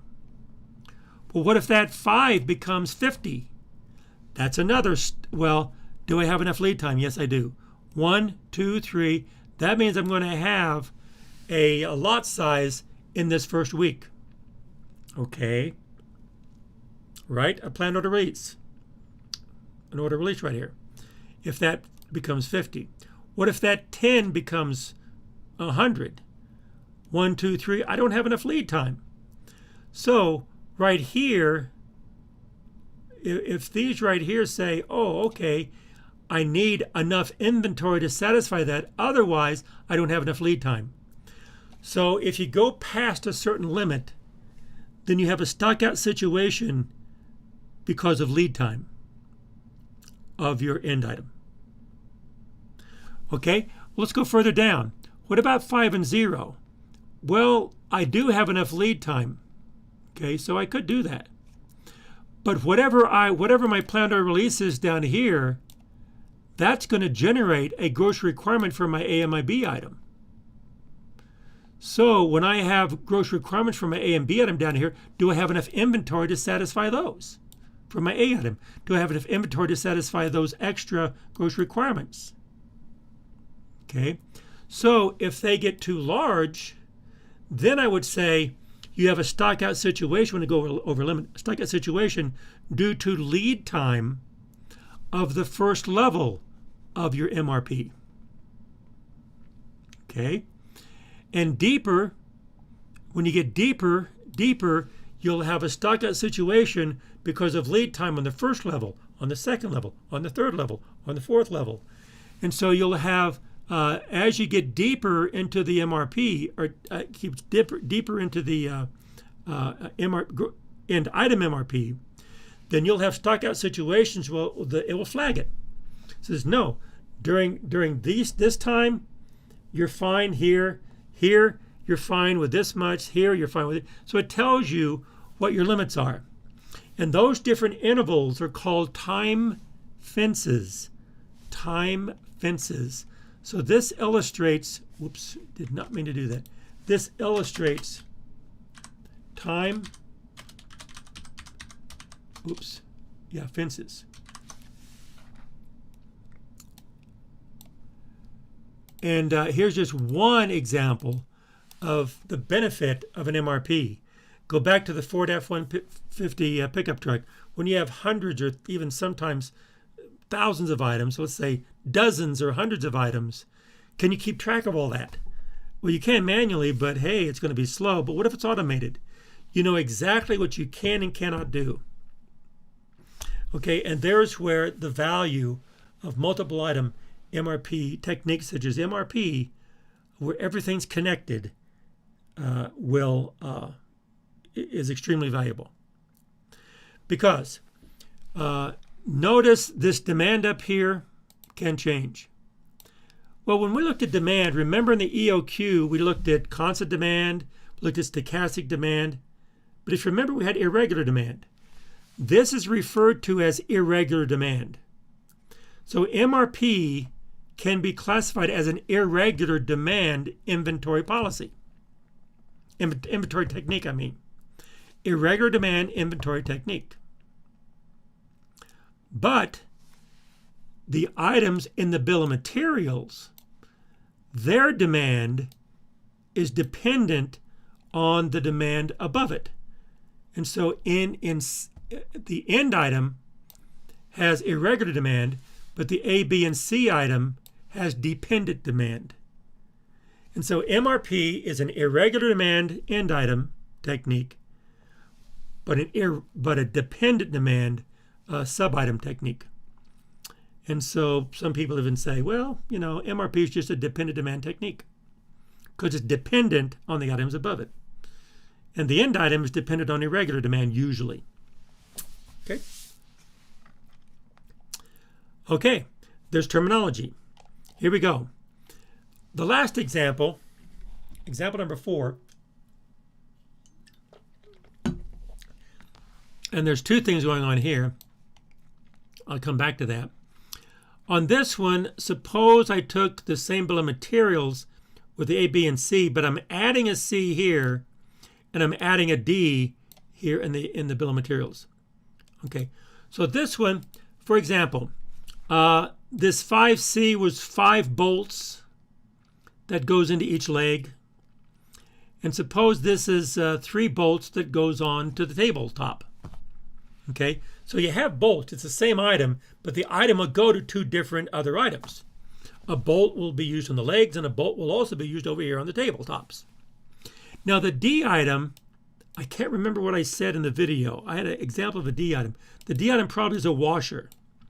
I have 2 washers for every bolt, okay, or maybe a series of nuts, or let's say 2 washers or something for every bolt. So I have 2 Ds for every C and 2 Ds for every C up here. So every time we have a C, I'm going to have 2 Ds.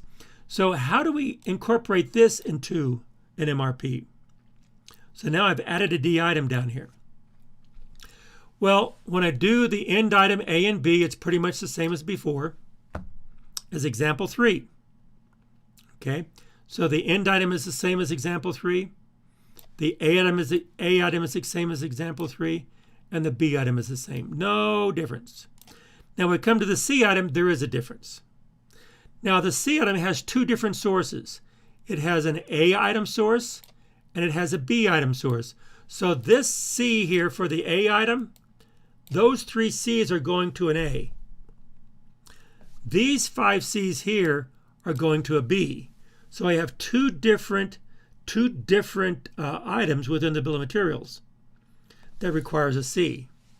So what you do, you get your demand for your A item C and the B item C and add them together. That's all you do. Okay, so let's do that. For my A item, I have a multiplier of 3 and a source of A. So for my C item down here, I have 3 per A. For my B, I have multiplier is 5 for my source of B. So I have 5 per B. Down here, I have 5 per B. So from this source right here, for my A source, where's my A source? Here it is. A.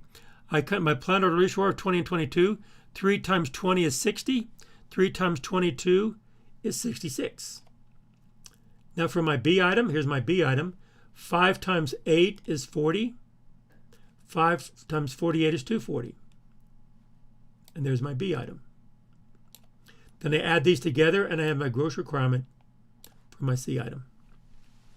So that's fairly logical, you know. Yeah, 2 different places, you got to add them together. Okay, but now you have one gross requirement for this C item. So when you get through making 366, wait a minute, where do they go? Okay, you have to make sure that you have to keep track of the sources. And so when you make 300 here, so 60 is going here and 24.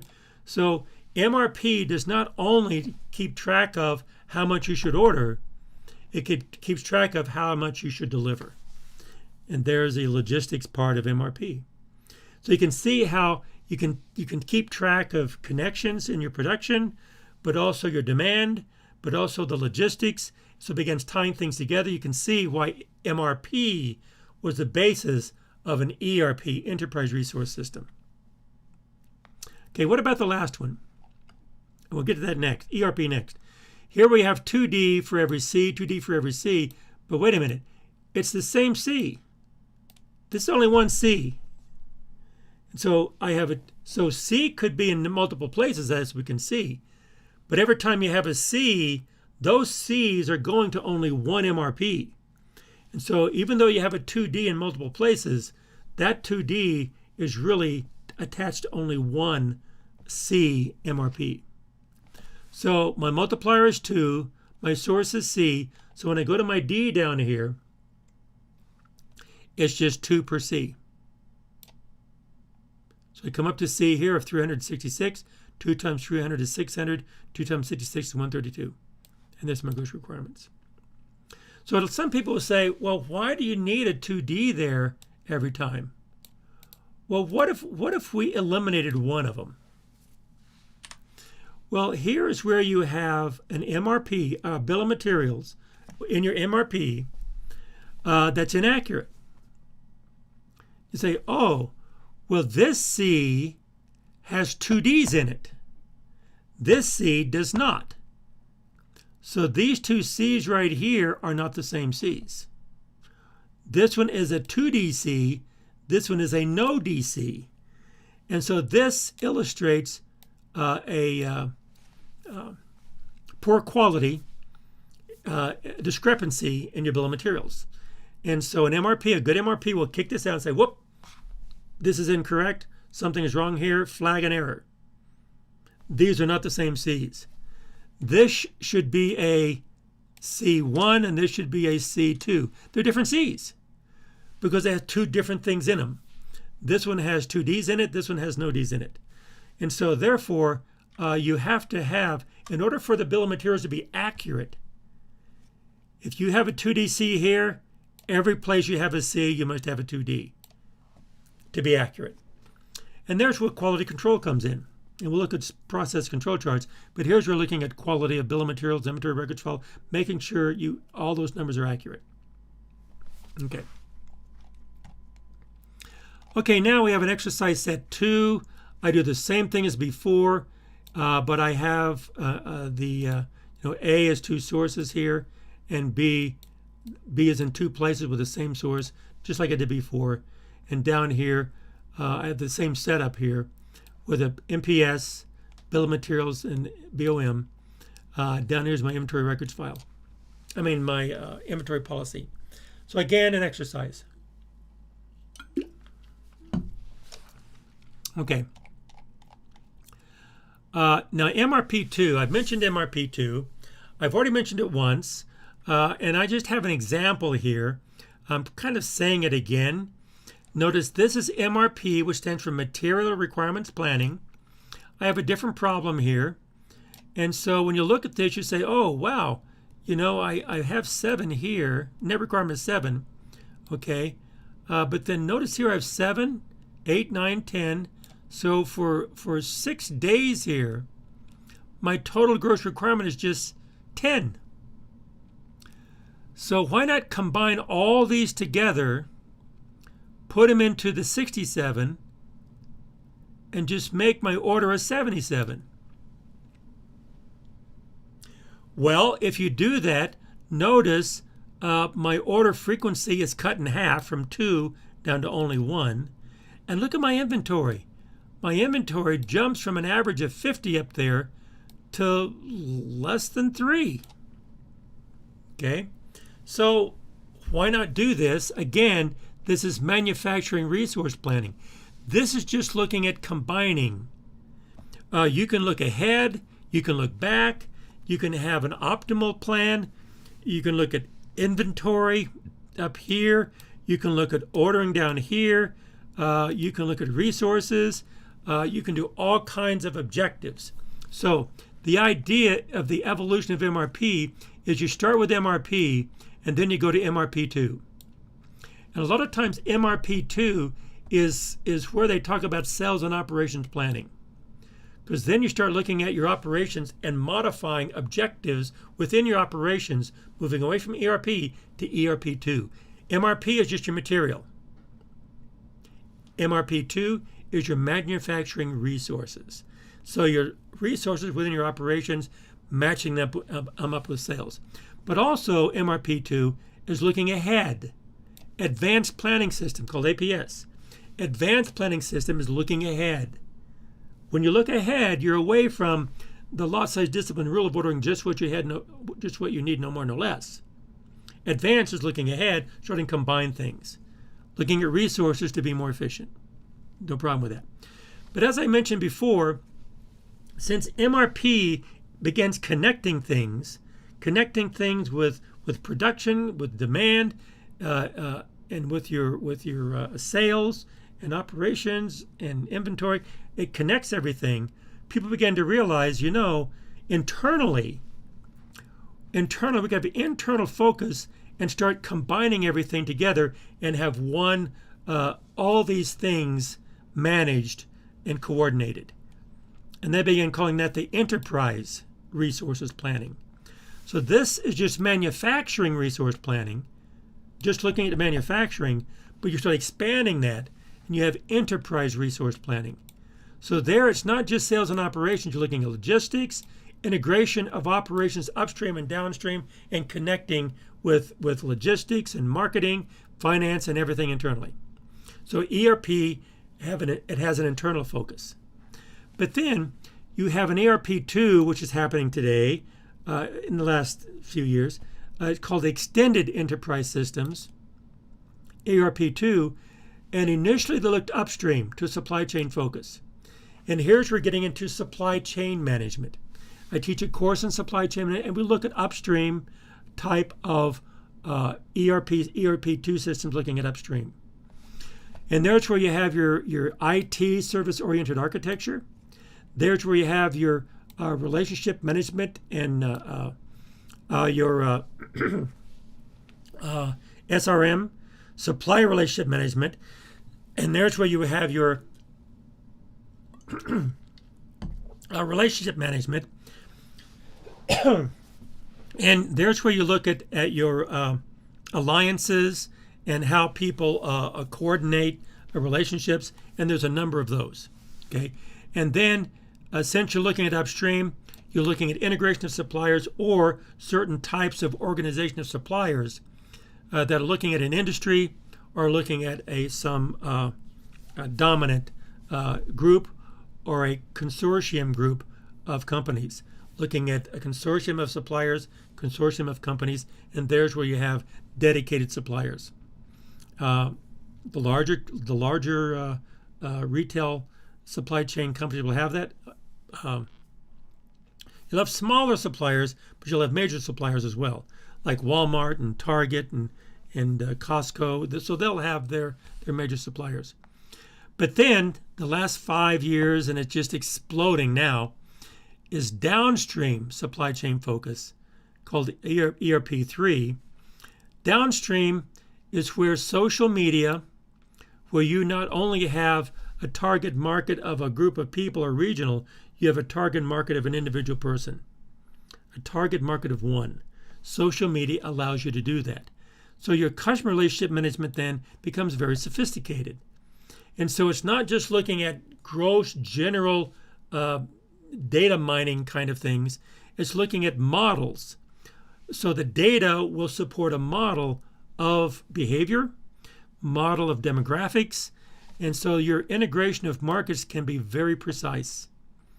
Okay, and I know some of you might share with me, I guess I'm old school.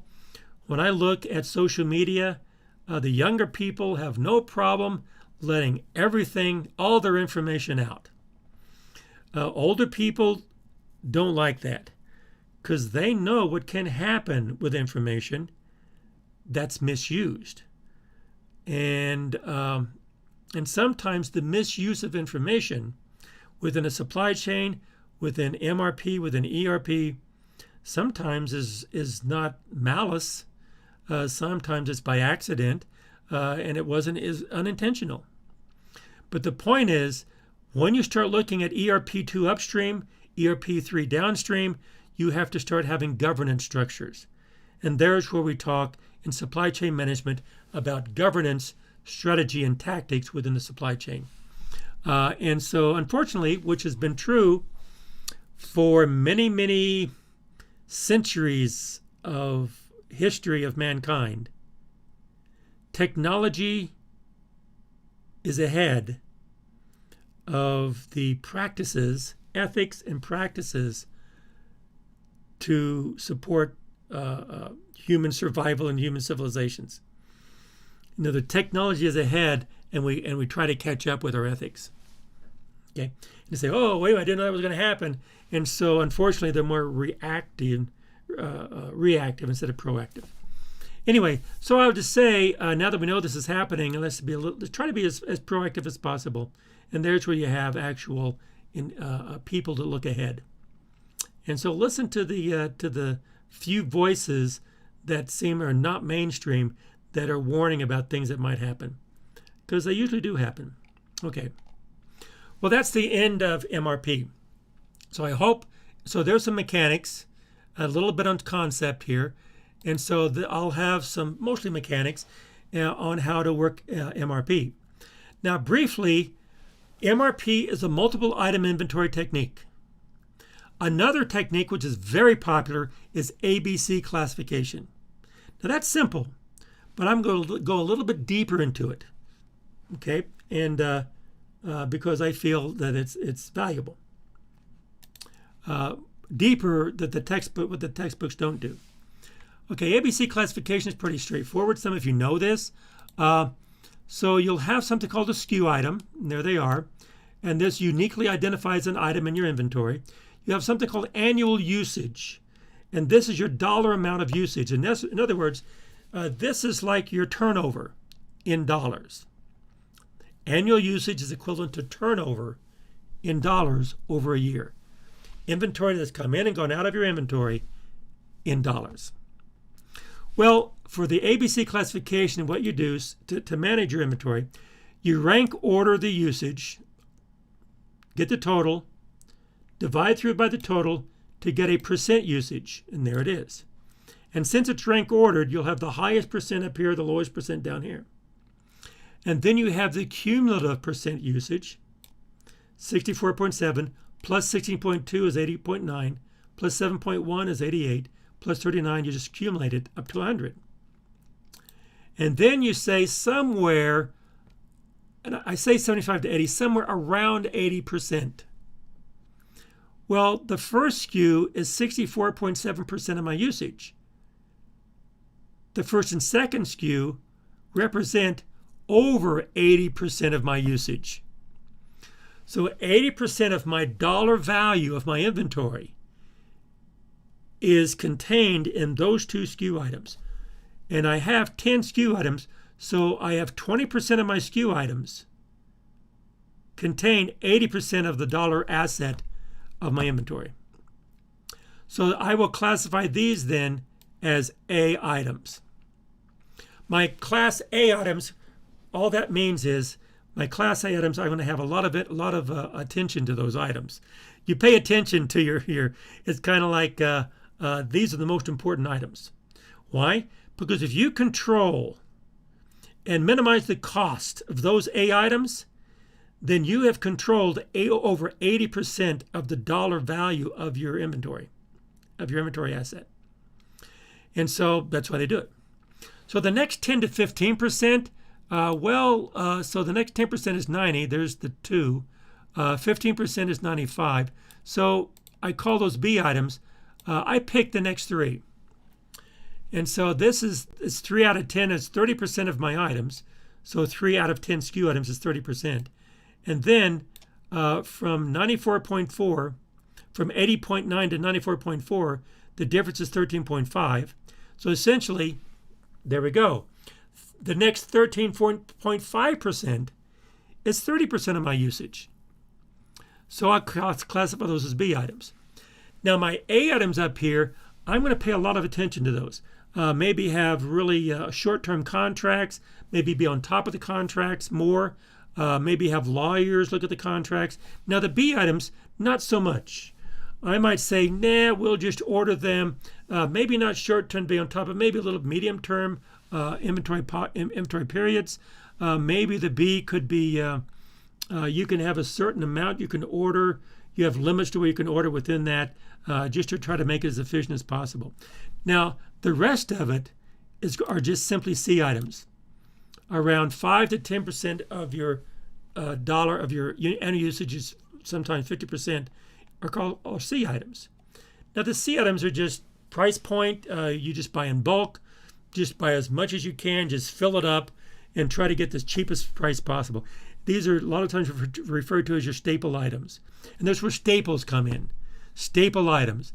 It doesn't matter, the pencil. Buy your pencil. A pencil is a pencil is a pencil, and your pen is a pen is a pen. I like Bic. They're cheap. They're just as good as all the others as far as I'm concerned. Again, maybe I'm old school. A ruler, maybe your pad. Here's my University of Colorado pad. So these are staple items. These are C items. You buy in bulk. It's a price point driven. Just get the cheapest price. Buy and order quantity discounts. Okay. So the whole point of inventory classification is how you allocate your effort. Most of your effort is here to control most of your inventory. Some type of safeguards down here to make it efficient. In the middle here is in the middle as a coordination between the A and C items. Now the way you classify this, usually you have more than C items, and more than 10 SKU items. Okay. Back when I was in consulting, here's how I did it. For example, a case study. I went to this when I was consulting. This is a true story. I went to this company, and he wanted me to help them with their inventories. Okay, fine. And we were talking about what they wanted to do. And says, could you give me some data so I can look at exactly what's happening inside your inventory? Yeah, sure. So it didn't happen exactly this way, but it was like this. For example, he didn't have 10 SKU items. For example, he had, I think it was 230,000 SKU items. I said, okay, do you have a computer department that can kind of aggregate these? Oh, yeah, we can do that. So we aggregate them to like 200 or 300 classes, okay? So the 230,000 was down to like 200 classes, even further than that. So I said, I can do that. Okay, fine. Tell you what you can do. Give me your dollar amount last year in these classes, rank order them, and then just plot. Well, you can plot the annual usage.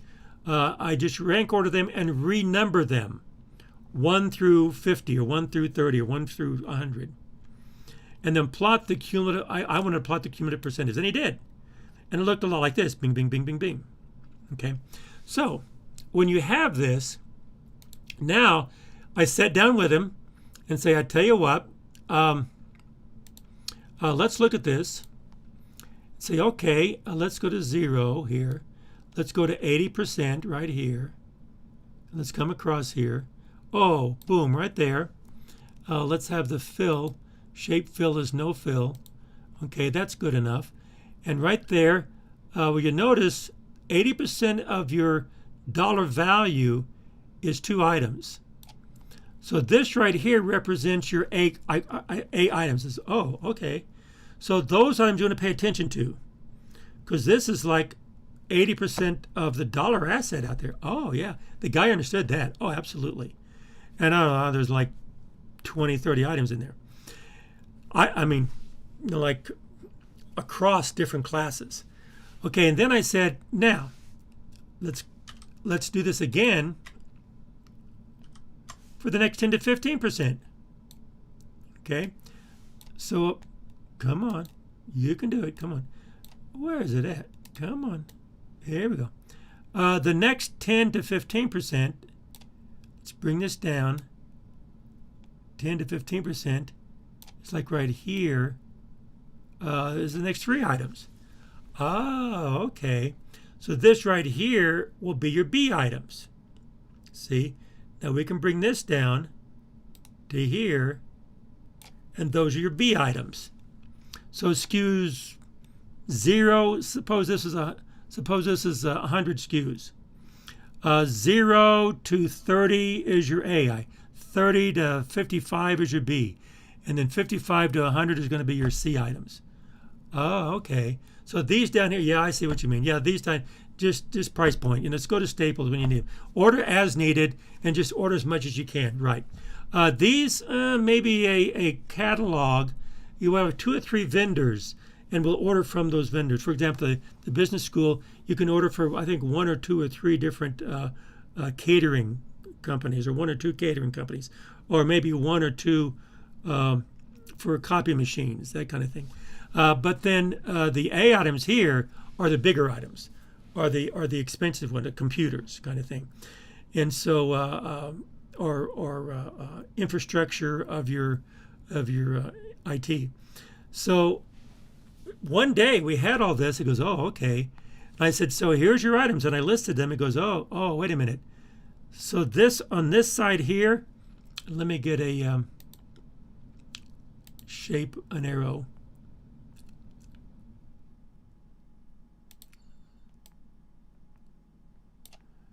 So he said, wait a minute here. This right here, these over here, these are my A items. Yeah, those aren't A items. They're like B items. Fine, move them over there.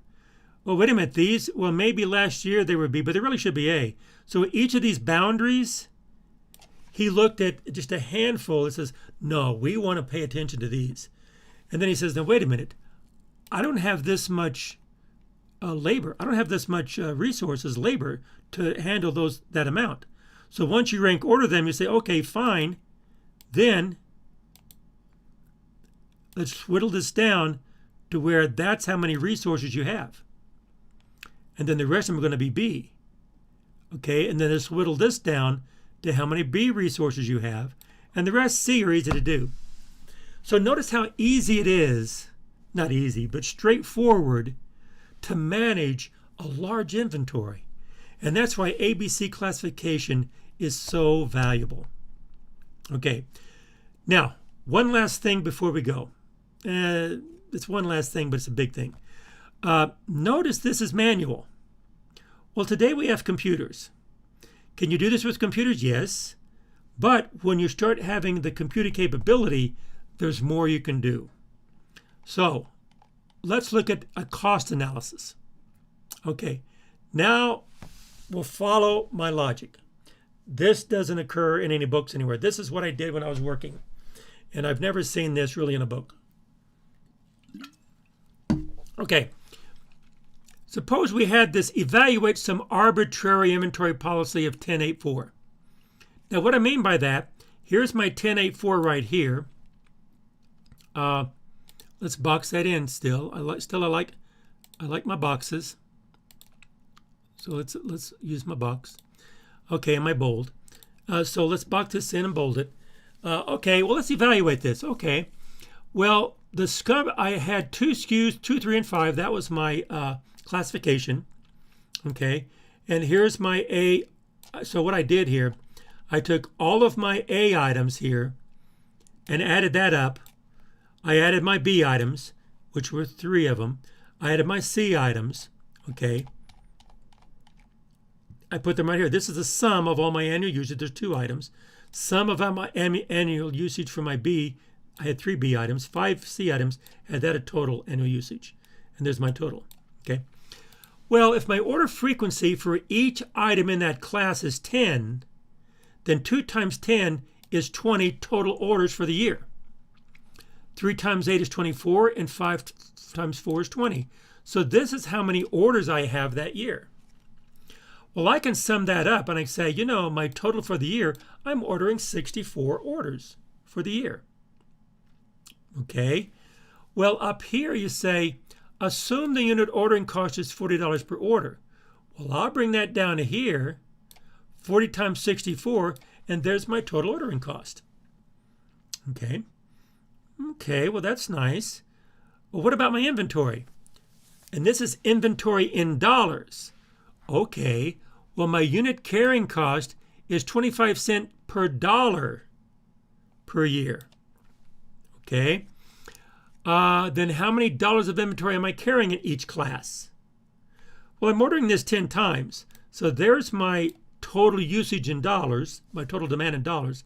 If I divide this by 10, then that's what my lot size, that's how many dollars I'm ordering every time. And I'm assuming it goes to 0. So if I divide that by 2, M divided by F over 2 would be my average inventory. In other words, if you have 100 items or $100 and you order that 100 5 times, or say 10 times, then you order it $10. So it goes 10 to 0, 10 to 0, 10 to 0, 10 to 0. Half of that is your average inventory. So M, annual usage, over F over 2. So that's my average inventory in dollars. I add that up. That's my average inventory for that inventory policy in dollars for the year. I bring down my unit ordering cost, and I get my total carrying cost of $15.92.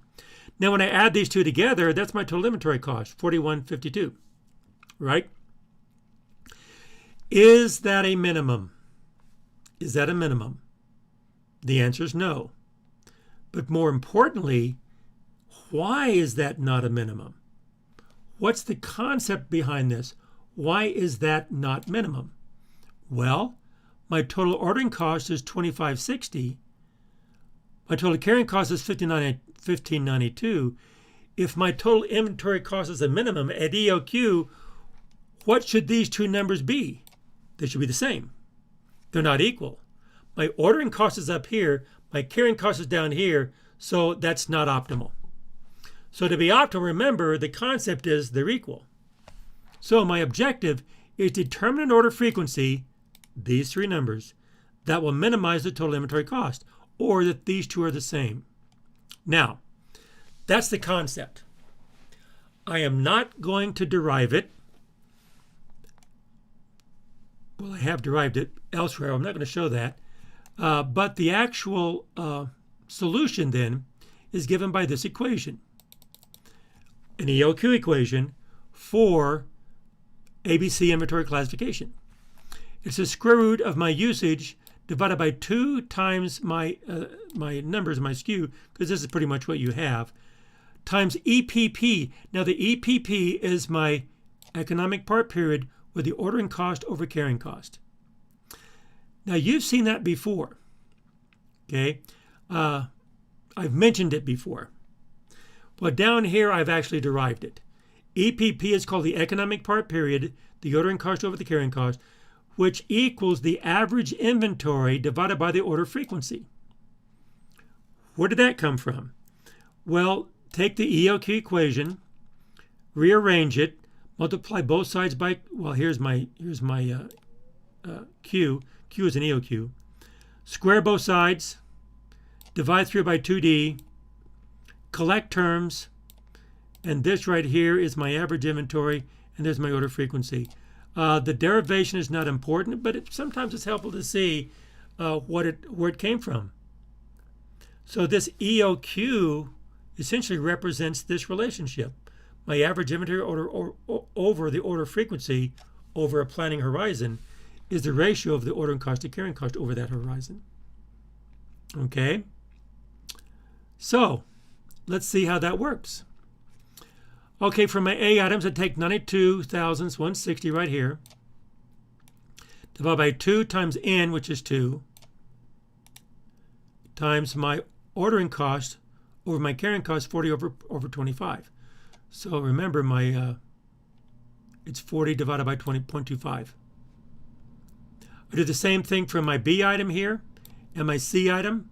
See the 15,364, 15,363, I mean, right there, and the 6,405, and I get 12, 4, and 2.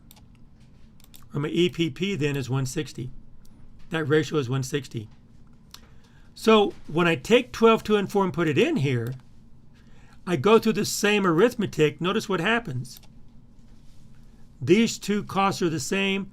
My inventory cost is the minimum.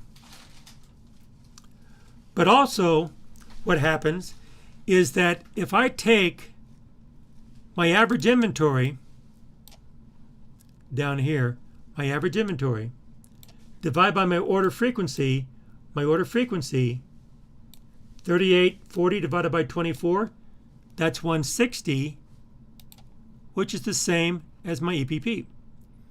Well, we knew that. Well, we've derived that. 1920 over 12 is 160. 16 over 10 is 160. And so when you have an optimal policy at EOQ, the EPP of every class will be the same. And that EPP will be your optimal EPP. So that's the optimal ratio of the ordering cost to carrying cost. So that EPP not only has turnover, but it has cost related to it. Okay, so that's just an insight. Now we can use that insight to be very, very practical. And I'll show you how to do it in the homework. But for example, suppose we did not know what that inventory was. I mean, what the order frequency were. We didn't know. Sometimes you don't know.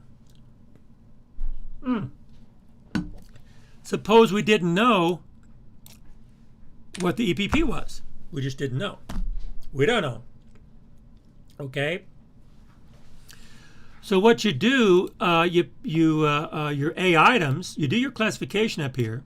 Let's go back to the original classification. You do your classification, and you go into your A items, and you expend a lot of energy, a lot of resources, your best people, and you go in and look at your contracts, you see what's going to be the optimal policy for your A items, and maybe you do an EOQ analysis and try to estimate your EOQ like we did with an individual item. And you do that for maybe one of these items, or two of them, or three of them, and get an optimal policy. But suppose in that policy, you know exactly what your optimal, or as close to optimal as possible. You pretty much know what that order frequency is. Here's your Q. Here's your EOQ. Here's your demand, right? Okay. So what's your frequency? Well, it's going to be D over Q.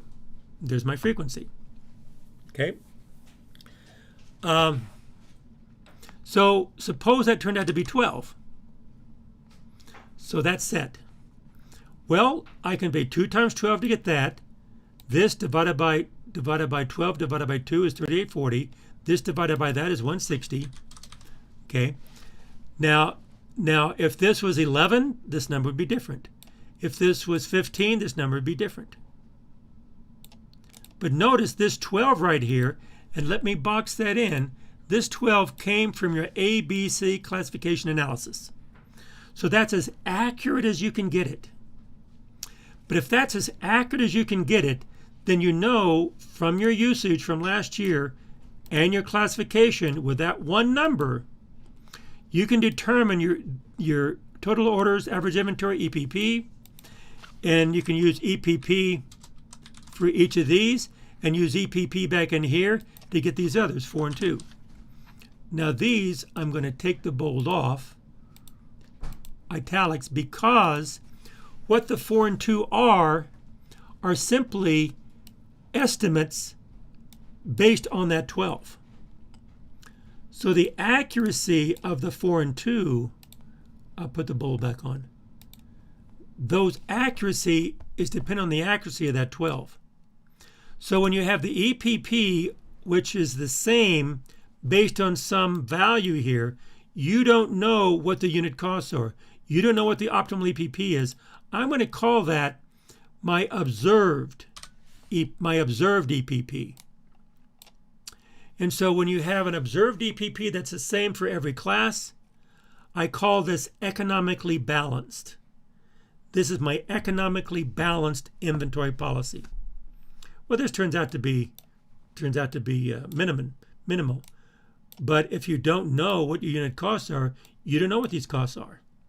All you know is the closer that 12 is to optimal for your A items, then the closer this is to a minimum cost. The closer this is to an optimal policy. So you have an economically balanced through your entire inventory, balanced on your A items. So, and in the homework, I will show you some examples on how to do this. And I know this is not in textbook, so I'm going to show it to you in the homework, and then I'm going to work it so you can actually see how it's done. Because the homework is valuable to understand mechanics and concepts. And whether you work it or I work it, I think that it's important for you to learn it. So I think you can learn it as much as me seeing me do it than you doing it, and then you can do it on some of the other problems. So that's what I'm going to be doing in the homework. Okay. Before it's turned in this weekend. Okay. So there's EOQ. There's Mrp. Now, I might say there's a lot more to this. There's a lot more to this that can be done. This is as far as I'm going in this course. This is just a BUSN course. If this was an analytics course, I'd probably go deeper. Okay, so there are more things you can do. Some very interesting things you can do. But for now, hey, that's all I have for this topic. And I really appreciate you sticking with me here. I see that I've been here a couple of hours, and it's been fun, hasn't it? It seems like just a minute ago we started, because this stuff is very, very exciting, very fun to do. It's cool stuff. It's cool stuff because it's real. It's happening today as we speak all across the nation and even across the world. That's why I like business. It's reality where the rubber meets the road. And you can still have the concepts and the theory, but you apply it to reality. That's what I like about this stuff. That's all I have for today. So I see there's no more questions. I'm hoping everyone follows this. So that's all I have. I hope this helps. Between now and the next time I see you, I'm going to urge everyone to be safe. Don't take anything for granted. And between now and the next time I see you, take care.